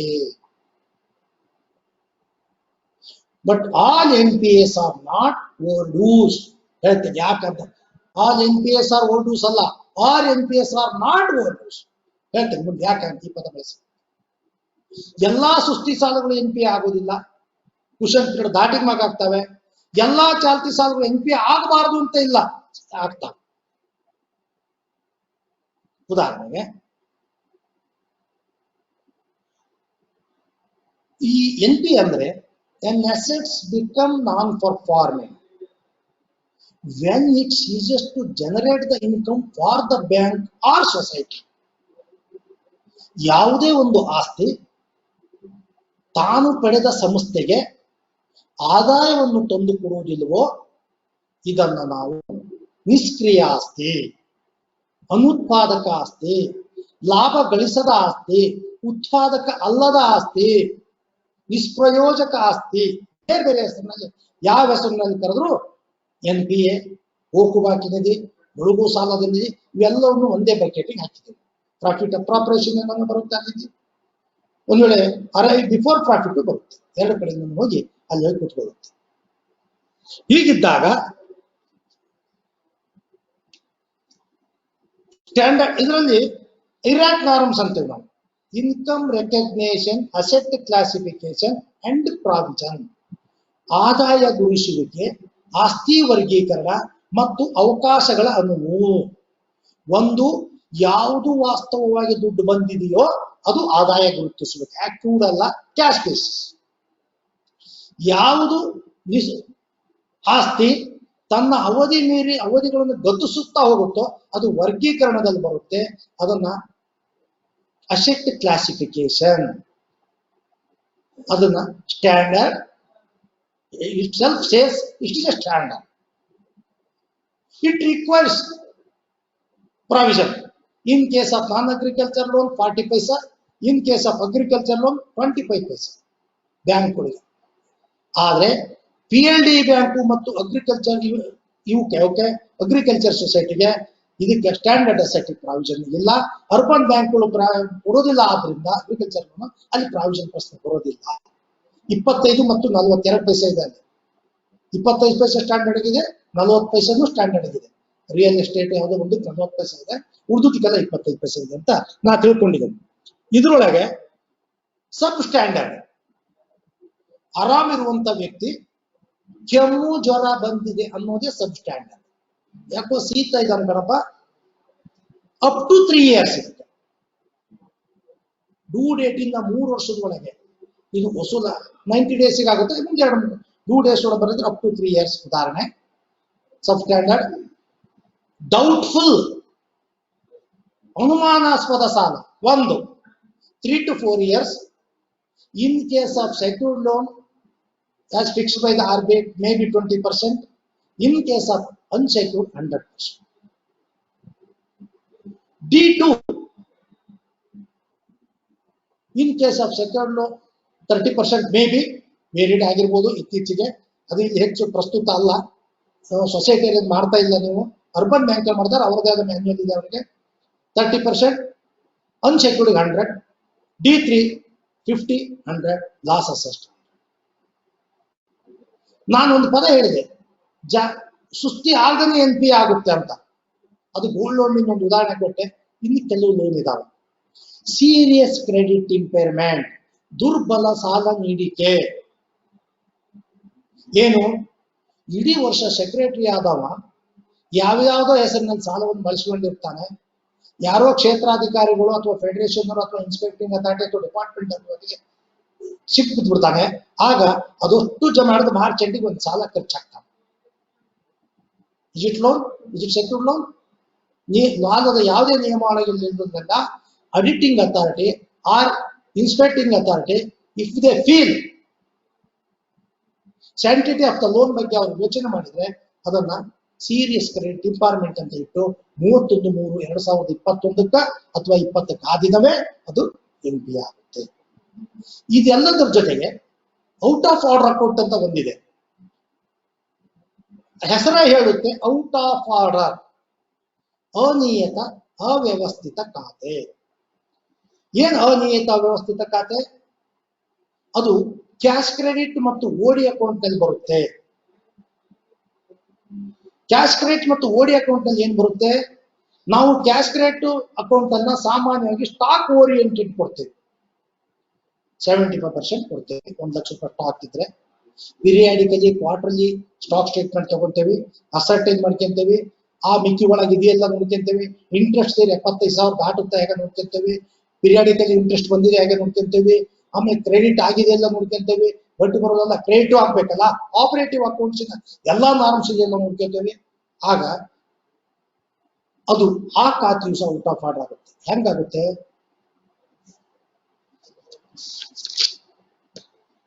An account may be treated as out of order account if the outstanding balance remains continuously in excess of the sanction limit or drawing power.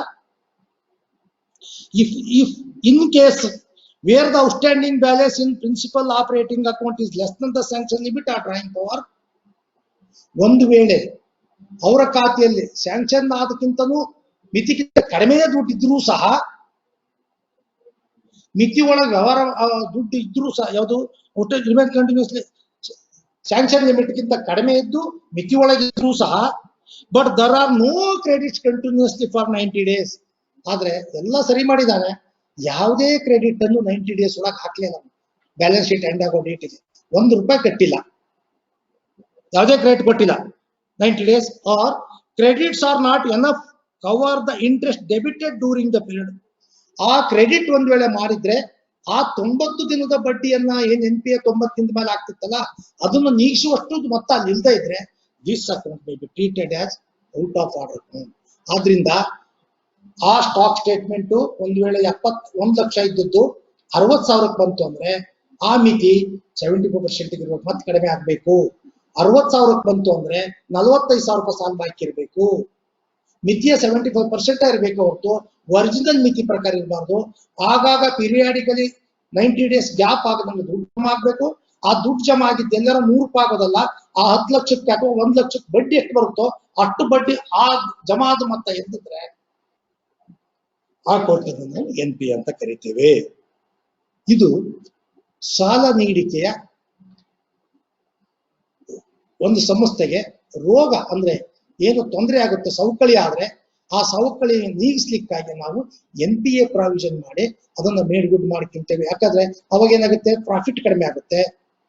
ಅವಾಗ ನಿಜವಾದ sanctity of balance sheet, ನೈಜ ಸ್ಥಿತಿ, ನಮಗೆ ಲಾಭ ಮಾಡೋದು ನಮ್ಮ ಉದ್ದೇಶ ಅಲ್ಲ, ಅದರ ಆರ್ಥಿಕ ಸದೃಢತೆಯನ್ನು ಕಂಡುಕೊಳ್ಳೋಕ್ಕಾಗಿ ಬ್ಯಾಲೆನ್ಸ್ ಶೀಟ್ ಹಾಕೋದ್ರಿಂದ ಅದನ್ನು ನಾವು ಕಂಡುಕೊಳ್ಳಲಿಕ್ಕೆ ಸಾಧ್ಯತೆ ಆಗುತ್ತೆ. ಜೊತೆಗೆ ಕ್ಯಾಶ್ ಬ್ಯಾಲೆನ್ಸ್ ಲಿಮಿಟ್ ಅದು ಸಹ NPAನೇ. ಕ್ಯಾಶ್ ಬ್ಯಾಲೆನ್ಸಿಂಗ್ ಲಿಮಿಟ್ ಅದಕ್ಕೂ NPA ಉಂಟು. ಏನುಂಟು? ಒಂದ್ ವೇಳೆ ಯಾವ್ದಾರ ಹರಕು ನೋಟು, ಮ್ಯೂಟಿಲೇಟೆಡ್ ನೋಟು, ಸಾಯಿಲ್ ನೋಟು ಸಿಕ್ಕು ನಿಮಗೆ, ಅದು ಉಪಯೋಗಕ್ಕೆ ಬರಲಿಲ್ಲ ಅಂದ್ರೆ ಅಷ್ಟು ಅಮೌಂಟ್ ಒಂದು ಪ್ರಾವಿಷನ್ ಮಾಡಬೇಕು. That's also depreciation for the institution. Exchange ಮಾಡಲಿಲ್ಲ ನೀವು ಬೇರೆ ಬೇರೆ ಕಾರಣಕ್ಕೆ, ಅದು ಎಕ್ಸ್ಚೇಂಜ್ ಯೋಗ್ಯ ಅಲ್ಲ, ಬೇರೆ ಬೇರೆ ಕಾರಣಕ್ಕೆ ಆ ನೋಟ್ ಬಳಕೆ ಆಗಲ್ಲ ಅಂದ್ರೆ ಮಾಡಬೇಕು. ಬ್ಯಾಂಕ್ ಅಕೌಂಟ್ ಹೆಂಗೆ NP ಆಗುತ್ತೆ?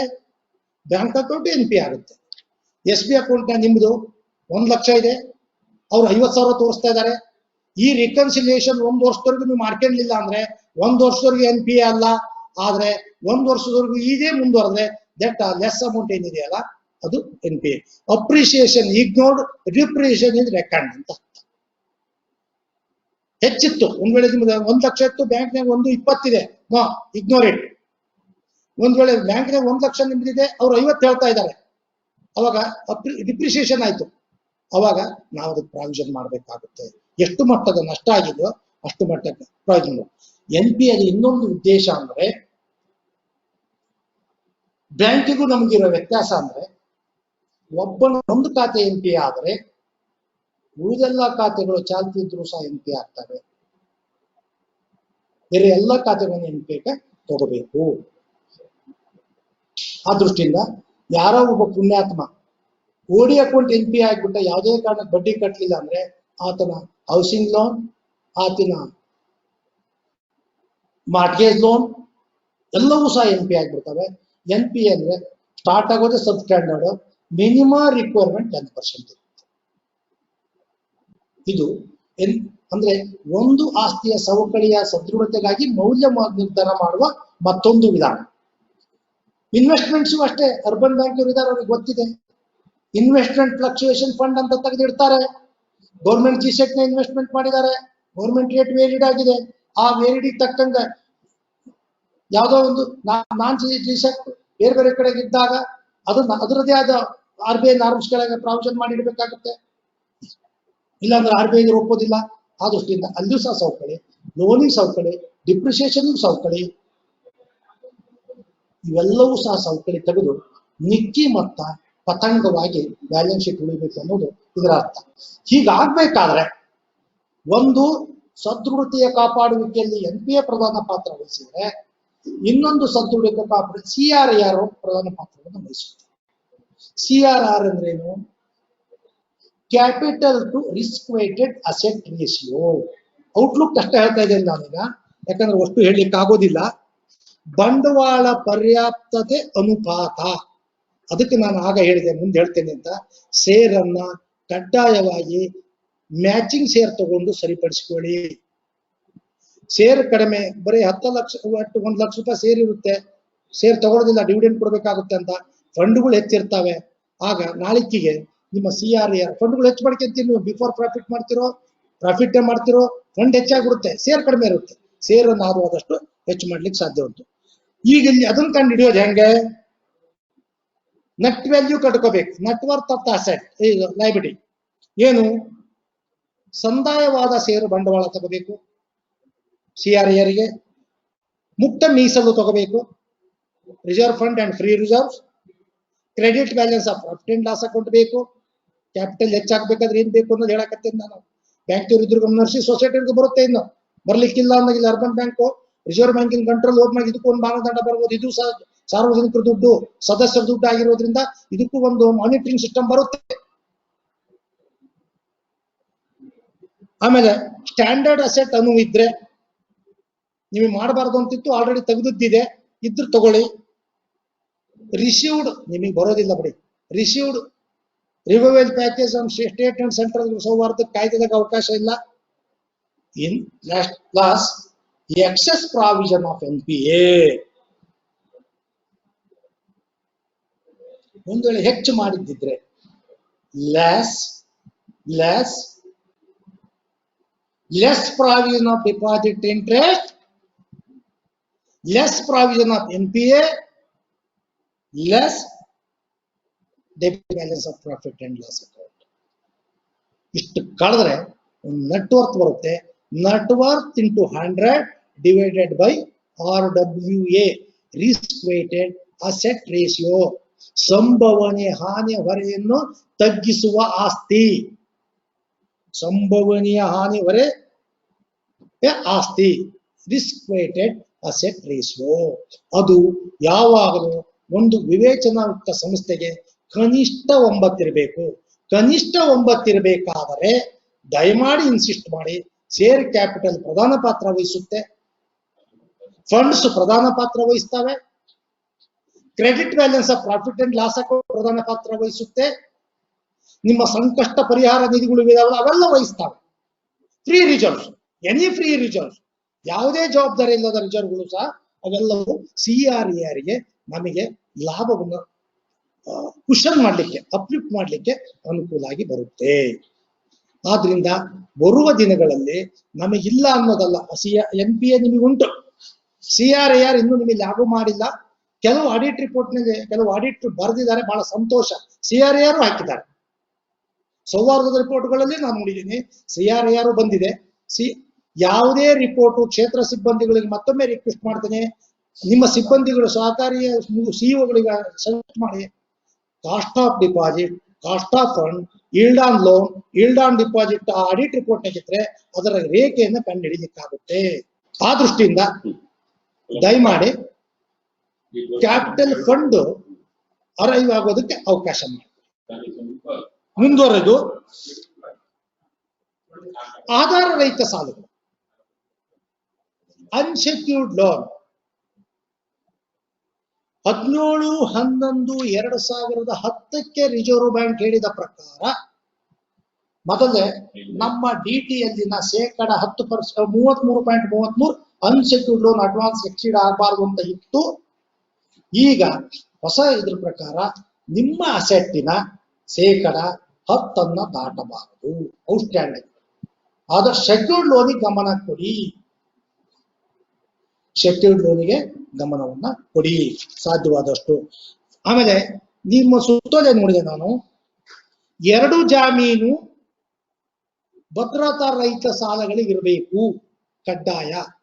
ಓಕೆ, ಆದರೆ ಯಾವುದೇ ಒಬ್ಬ ವ್ಯಕ್ತಿ 3 ಜಾಮೀನು ಹೊಂದಬಹುದು ಎಂದಿದೆ. ಸೂಕ್ತ ವಿಚಾರ ಮಾಡೋದಾದ್ರೆ ಹಳೆ ಕಾಯ್ದೆಯ ಸುತ್ತೋಲೆಗಳು ಮತ್ತು ಇಲಾಖಾ ನಿರ್ದೇಶನದ ಪ್ರಕಾರ ಒಬ್ಬ ವ್ಯಕ್ತಿ 2 ಜಾಮೀನು ಕೊಡಬಹುದು ಅನ್ನೋದನ್ನ ಸಜೆಸ್ಟ್ ಮಾಡಿದ್ದಾರೆ ಅವರು. ನೀವು ಇನ್ನೊಮ್ಮೆ ಪರಾಮರ್ಶೆ ಮಾಡಿ ಚಿಂತನೆ ಮಾಡಿ ಅಂತ ತಮ್ಮಲ್ಲಿ ಒಂದು ರಿಕ್ವೆಸ್ಟ್ ಮಾಡ್ತಾ ಇದ್ದೀನಿ. ಹೀಗಿದ್ದಾಗ ಠೇವ ಆಧಾರಿತ ಸಾಲಗಳು ಅಕ್ರೂಡ್ ಇಂಟ್ರೆಸ್ಟ್ ಸೇರಿ 90% ಆಗಬೇಕು, ಅದಕ್ಕಿಂತ ಹೆಚ್ಚಾಗಬಾರ್ದು ಅಂತ ಹೇಳಿದಿರಿ. DL ಕೊಡುವಾಗ DLನ ಹಿಂಬದಿಗೆ received payment by DL certificate surrender ಮಾಡಿದಾಗ ರಿಸೀವ್ಡ್ ಪೇಮೆಂಟ್ ಬೈ DL. ಒಂದು ಪ್ರಕರಣದಲ್ಲಿ ನಮ್ಮ ಗಮನಕ್ಕೆ ಬಂದ ಹಾಗೆ, ಇಲಾಖೆಯವರು ನಾವು ಚರ್ಚೆ ಮಾಡಿ ಬಗೆಹರಿಸಿದ ಹಾಗೆ, ಒಬ್ಬ ವ್ಯಕ್ತಿ ಸೈನ್ ಮಾಡಿ DL ತಗೊಂಡು ಹೋಗ್ಬಿಟ್ಟ. ದೊಡ್ಡ ಅಮೌಂಟ್ ಇತ್ತು, ಸಂಸ್ಥೆ ಬೇಡ, ಹೆಸರು ಬೇಡ. ಆ ವ್ಯಕ್ತಿ ತೀರಿಬಿಟ್ಟ. ತಿರುಗಿ ಅದು ಗೊತ್ತಾಯ್ತು CEOಗೆ. ಅವನು ನಾಮಿನಿ ಮಾಡಿದ್ದಿಲ್ಲ, ವೇರ್ ಅಬೌಟ್ ನಾಟ್ಸ್ ಅವನು ರಿಲೇಟಿವ್ ಬಗ್ಗೆ ಏನು ಗೊತ್ತಿಲ್ಲ, ಅದು ಡೆಬಿಟ್ ಗೊತ್ತಿಲ್ಲ, ಯಾಕಂದ್ರೆ ಸಿಗ್ನೇಚರ್ ಇತ್ತು. ರಿಸೀವ್ಡ್ ಪೇಮೆಂಟ್ ಬೈ DL ಅಂತ ಇದ್ದಿದ್ರೆ ಕ್ಯಾಶ್ ಪೇಮೆಂಟ್ ಆಗ್ಬೇಕಾದ್ರೆ ರಿಸೀವ್ಡ್ ಪೇಮೆಂಟ್ ಬೈ ಕ್ಯಾಶ್ ಆಗಿ ಬಿಡ್ಬೇಕಲ್ಲ. ಅದು ರಿನ್ಯೂವಲ್ ಆದ್ರೆ ರಿಸೀವ್ಡ್ ಪೇಮೆಂಟ್ ಬೈ ರಿನ್ಯೂವಲ್ ಆಗೇ ಬಿಡಬೇಕು. ರಿಸೀವ್ಡ್ ಪೇಮೆಂಟ್ ಬೈ ಯಾವುದಕ್ಕೆ ಮತ್ತೊಂದು ಗ್ಯಾರಂಟಿ ಕೊಟ್ರೆ ಗ್ಯಾರಂಟಿಗೆ ಅಷ್ಟೇ ಅದು ಸೂಕ್ತಿ ಹೊರತು ಮತ್ತೆ ಯಾವ್ದಕ್ಕೆ ಬಳಸ್ಲಿಕ್ಕೆ ಆಗೋದಿಲ್ಲಲ್ಲ. ಆದ್ರಿಂದ ಅದನ್ನ ಲೀನ್ ಅಪ್ ಸೆಟಪ್ ಅಂತ ಕರಿತೀವಿ ನಾವು. DLಗಳಿಗೆ ಲೀನ್ ಅಪ್ DL ಕೊಡುವಾಗ ಲೀನ್ ಅಪ್ ಸೆಟಪ್ ತಗೊಂಡು ಇದನ್ನ ಸಾಧ್ಯವಾದಷ್ಟು ಹತ್ರ ಹೋಗೋದು. ಸರ್ವಿಸ್ ನೋಟಿನಲ್ಲಿ ಯಾವುದು ತಿದ್ದುಪಡಿ ಅಂದರೆ ಏನು, ಹಿಂದಿನ ಲೋಪದೋಷಗಳನ್ನ ಸರಿಪಡಿಸಿ ಮುಂದವಾಗಬಹುದಾದ ಅನಾಹುತಗಳನ್ನು ತಪ್ಪಿಸೋದು ಅಂತ ಅರ್ಥ. ಬದಲಾದ ಸಾಮಾಜಿಕ ಸ್ಥಿತಿಗೆ ಹೊಂದ್ಕೊಳ್ಳೋದು ಅಂತ ಅರ್ಥ. ಈ ದೃಷ್ಟಿಯಿಂದ ಇಂಥವುಗಳನ್ನು ಆದಷ್ಟು ನಾವು ಸಜೆಸ್ಟ್ ಮಾಡಿದ್ರೆ ಒಂದೆಲ್ಲೋ ಒಂದು ಪ್ರಮಾಣದಲ್ಲಿ ಲೋಪದೋಷಗಳನ್ನು ಕಡಿಮೆ ಮಾಡ್ಲಿಕ್ಕೆ ಸಾಧ್ಯತೆ ಉಂಟು ಅಂತ ನನ್ನ ಅಭಿಪ್ರಾಯ. ಇದು ನನ್ನ ಅನುಭವದ ಮೇಲೆ ನಾನು ನಿಮಗೆ ತಮ್ಮ ಗಮನಕ್ಕೆ ಇದನ್ನು ತರ್ತಾ ಇದ್ದೇನೆ. ಮುಂದುವರಿದು ಸಂಸ್ಥೆ ಕಟ್ಟಿದ ತಮ್ಮೆಲ್ಲರಿಗೂ ಹೇಳ್ತೇನೆ, ಮನುಷ್ಯನಲ್ಲಿ 4 ಹಂತದಲ್ಲಿ ಇದೆ ನಾವು. We are all unconsciously incompetent. ಆರಂಭಿಕ ಸ್ಟೇಜ್ ಯೋಚನೆ ಮಾಡಿ, ನಿಮ್ಮ ಚಿಕ್ಕ ವಯಸ್ಸು, ಬಾಲ್ಯ ಹಣ್ಣು ಎಂದಿತು, ಪ್ರಾಯ ಹೆಣ್ಣು ಅಂದಿತು, ವಾರ್ಧಕ್ಯ ಮಣ್ಣು ಎಂದಿತು, ನೀ ತುಳಿದೆ ಮಣ್ಣನ್ನು ಇಲ್ಲಿವರೆಗೆ, ಇನ್ನೇನು ತುಳಿದೆ ಮಣ್ಣು ನಿನ್ನನು, ಮಣ್ಣ ತುಳಿದ್ಬಿಟ್ಟಿದ್ದೇವೆ ನಾವು ಹೇಳ್ತಾರೆ ಈ ಕಡೆಗೆ.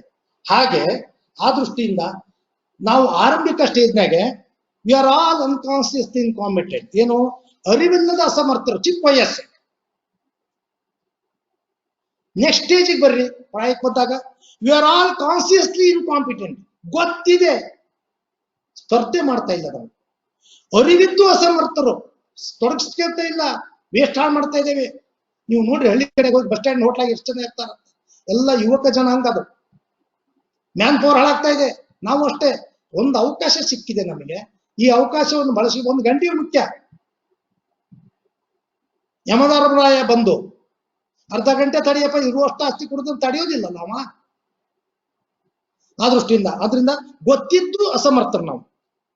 ಮೂರನೇದು, V are all consciously competent. ಆ ವಯಸ್ಸಿಗೆ ಒಂದು ಪ್ರಬುದ್ಧತೆ ಬಂದಿರುತ್ತೆ. ಏನು? ಪ್ರಜ್ಞೆ ಬಂದಿದೆ ನಮಗೆ, ಈಗ ಸ್ಪರ್ಧೆ ಮಾಡ್ಬೋದು, ಜಗತ್ತಿಗೆ ಒಂದು ಸಾಧನೆ ಮಾಡಿ ತೋರಿಸ್ಬೋದು ನಾವು ಅಂತ. ಅದ್ರ ಕೆಳಗೆ ಹೋದ್ರೆ, ಸಾಧನೆಯ ಹಾದಿಯಲ್ಲಿ ಹೋದ್ರೆ, ಸಂಸ್ಥೆ ಕಟ್ಟಿ ಸೌಹಾರ್ದ ಅಂತ ದೊಡ್ಡ ಬೃಹತ್ ಸಂಸ್ಥೆಯನ್ನ ಇವತ್ತು ಕಟ್ಟಿ ಒಂದು ವ್ಯವಸ್ಥೆ ತಂದ್ರೆ 97ರ ಹುಟ್ಟಿ ಇತ್ತೀಚಿನ ಶಿಶುಗಳೆಲ್ಲ 2007, 17, ಇನ್ನೂ 13, ಒಂದು 20 ವರ್ಷ ಚಿಲ್ರೆ, 23 ವರ್ಷ ಆಯ್ತು. ಏನಂತ ಪ್ರಾಯ ಅಲ್ಲ, ಇದಕ್ಕೆ ಬಹಳ ವರ್ಷದ ಪ್ರಾಯ. ಸಂಸ್ಥೆಗಳಿಗೆಲ್ಲ ಬಹಳ ದೊಡ್ಡ ಪ್ರಾಯ. ಹಾಗಿದ್ದಾಗ V are all consciously competent. ನಾವು ಅರಿವಿದೆ, ನಮಗೆ ಪ್ರಬುದ್ಧರಾಗಿದ್ದೇವೆ, ಬದುಕಿನ ಪೆಟ್ಟು ಬಿದ್ದಿದೆ, ಸಣ್ಣ ವಯಸ್ಸಿನ ಮಾಡಿದ ತಪ್ಪು ಗೊತ್ತಾಗಿದೆ, ಹರೆಯದಲ್ಲಿ ಮಾಡಿದ ತಪ್ಪು ಗೊತ್ತಿದ್ದು ಬಿಟ್ಟದ್ದು ಈಗ ಅರಿವಾಗಿದೆ. ಆದ್ರಿಂದ ಈಗ ನಾವು ಸಾಧನೆ ಮಾಡ್ತೇವೆ ಅಂತ ಒಂದು ಸಂಸ್ಥೆ ಕಟ್ಟಿ. ಅದಕ್ಕಾಗಿ ವೇದಾಂತಿ ಫುಟ್ಬಾಲ್ ಪೆಟ್ ತಿಂದ್ರು ಸಹ ಗ್ರೌಂಡ್ನ್ಯಾಗ ಹೊರಗೆ ಹೋಗಿ ಬಂದ ಮೇಲೆ ಕೈ ಎತ್ತಿಕೊಂಡು ಹೋಗಿಲ್ವಾ ಅದನ್ನ ಥ್ರೋಯಿಂಗ್ ಅಂತ ಎಷ್ಟು ಗೌರವ ಪಡ್ಕೊಳ್ತಾ ಬಾಲು. ಆ ಸ್ಥಾನಕ್ಕೆ ನೀವು ಬರ್ಬೇಕೀಗ. ವ್ಯಕ್ತಿ ಬರಬೇಕು, ವ್ಯಕ್ತಿತ್ವ ರೂಪಿಸ್ಬೇಕು. Next last, we are all unconsciously competent. ಅರಿವಿಲ್ಲದೆ ಸ್ಪರ್ಧೆದಾಗಿದೆ ಸಮರ್ಥನ. ಯಾರು? ಡಿ.ವಿ. ಗುಂಡಪ್ಪ ಇರ್ಬೋದು, ಕಾರಂತ ಇರ್ಬೋದು, ಪುಟ್ಟಪ್ಪ ಇರ್ಬೋದು, ಬಸವಣ್ಣ ಇರ್ಬೋದು, ರಾಮಕೃಷ್ಣ ಪರಮಹಂಸರು ಇರ್ಬೋದು, ವಿವೇಕಾನಂದ ಇರ್ಬೋದು, ಅಬ್ದುಲ್ ಕಲಾಂ ಇರ್ಬೋದು. ಆರಂಭದಲ್ಲಿ ಹೇಳಿದೆ ನಾನು, ಬೀಗಿದ್ದರೂ ಬಾಗಿರಬೇಕು. ಬಾಳೆಗೊನೆ ದಷ್ಟಪುಷ್ಟ ಆದರೂ ಸಹ ಬಾಗಿರುತ್ತೆ. ಆ ದೃಷ್ಟಿಯಿಂದ NPA ಪ್ರಮಾಣವನ್ನು ತಗ್ಗಿಸಬೇಕು ಅನ್ನೋದಾದ್ರೆ ಒಳ್ಳೆ ಸಾಲಗಳನ್ನ ಕೊಡಿ, ಒಳ್ಳೆ ರಿಕವರಿ ಮಾಡಿ. CRR ಪ್ರಮಾಣವನ್ನು ಹೆಚ್ಚಿಸಬೇಕು ಅಂತ ನಿಮಗೆ ಆಸೆ ಇದ್ರೆ ಒಳ್ಳೆ ಬಂಡವಾಳವನ್ನ ಮಾಡ್ಕೊಳ್ಳಿ. ಯಾವುದೇ balance sheet in the reverse order of urgency format. ಅದಕ್ಕಾಗಿ ನಮ್ಮ ದಿನಕರ ದೇಸಾಯಿ ಉತ್ತರ ಕನ್ನಡದವ್ರು ಹೇಳ್ತಾ ಇದ್ರು, ನನ್ನ ದೇಹದ ಬೂದಿ ಗಾಳಿಯಲ್ಲಿ ತೂರಿ ಬಿಡಿ, ಹೋಗಿ ಬೀಳಲಿ ಭತ್ತ ಬೆಳೆಯುವಲ್ಲಿ, ಬೂದಿ ಗೊಬ್ಬರದಿಂದ ತೆನೆಯೊಂದು ನೆಗೆದು ಬರೆ ಧನ್ಯವಾಯಿತು ಹುಟ್ಟು ಸಾಯುವಲ್ಲಿ. ಅದಕ್ಕೆ ನಾನು ಹಿಂಗೆ ಹೇಳ್ತಾ ಇದ್ದೆ, ನನ್ನ ದೇಹದ ಲಾಭ ಸದಸ್ಯರಲ್ಲಿ ಹಂಚಿಬಿಡಿ, ಹೋಗಿ ಬೀಳಲಿ ಅವರ ಆರ್ಥಿಕ ಚಟುವಟಿಕೆಗಳಲ್ಲಿ. ಸದರ ಲಾಭದಿಂದ ಮನೆಯೊಂದು ಉದ್ಧಾರ ಆಗಿ ಧನ್ಯವಾಯಿತು ಹುಟ್ಟು ಸಾವಿನಲ್ಲಿ ಅಲ್ಲ, ಪ್ರಕೃತಿಯಲ್ಲಿ.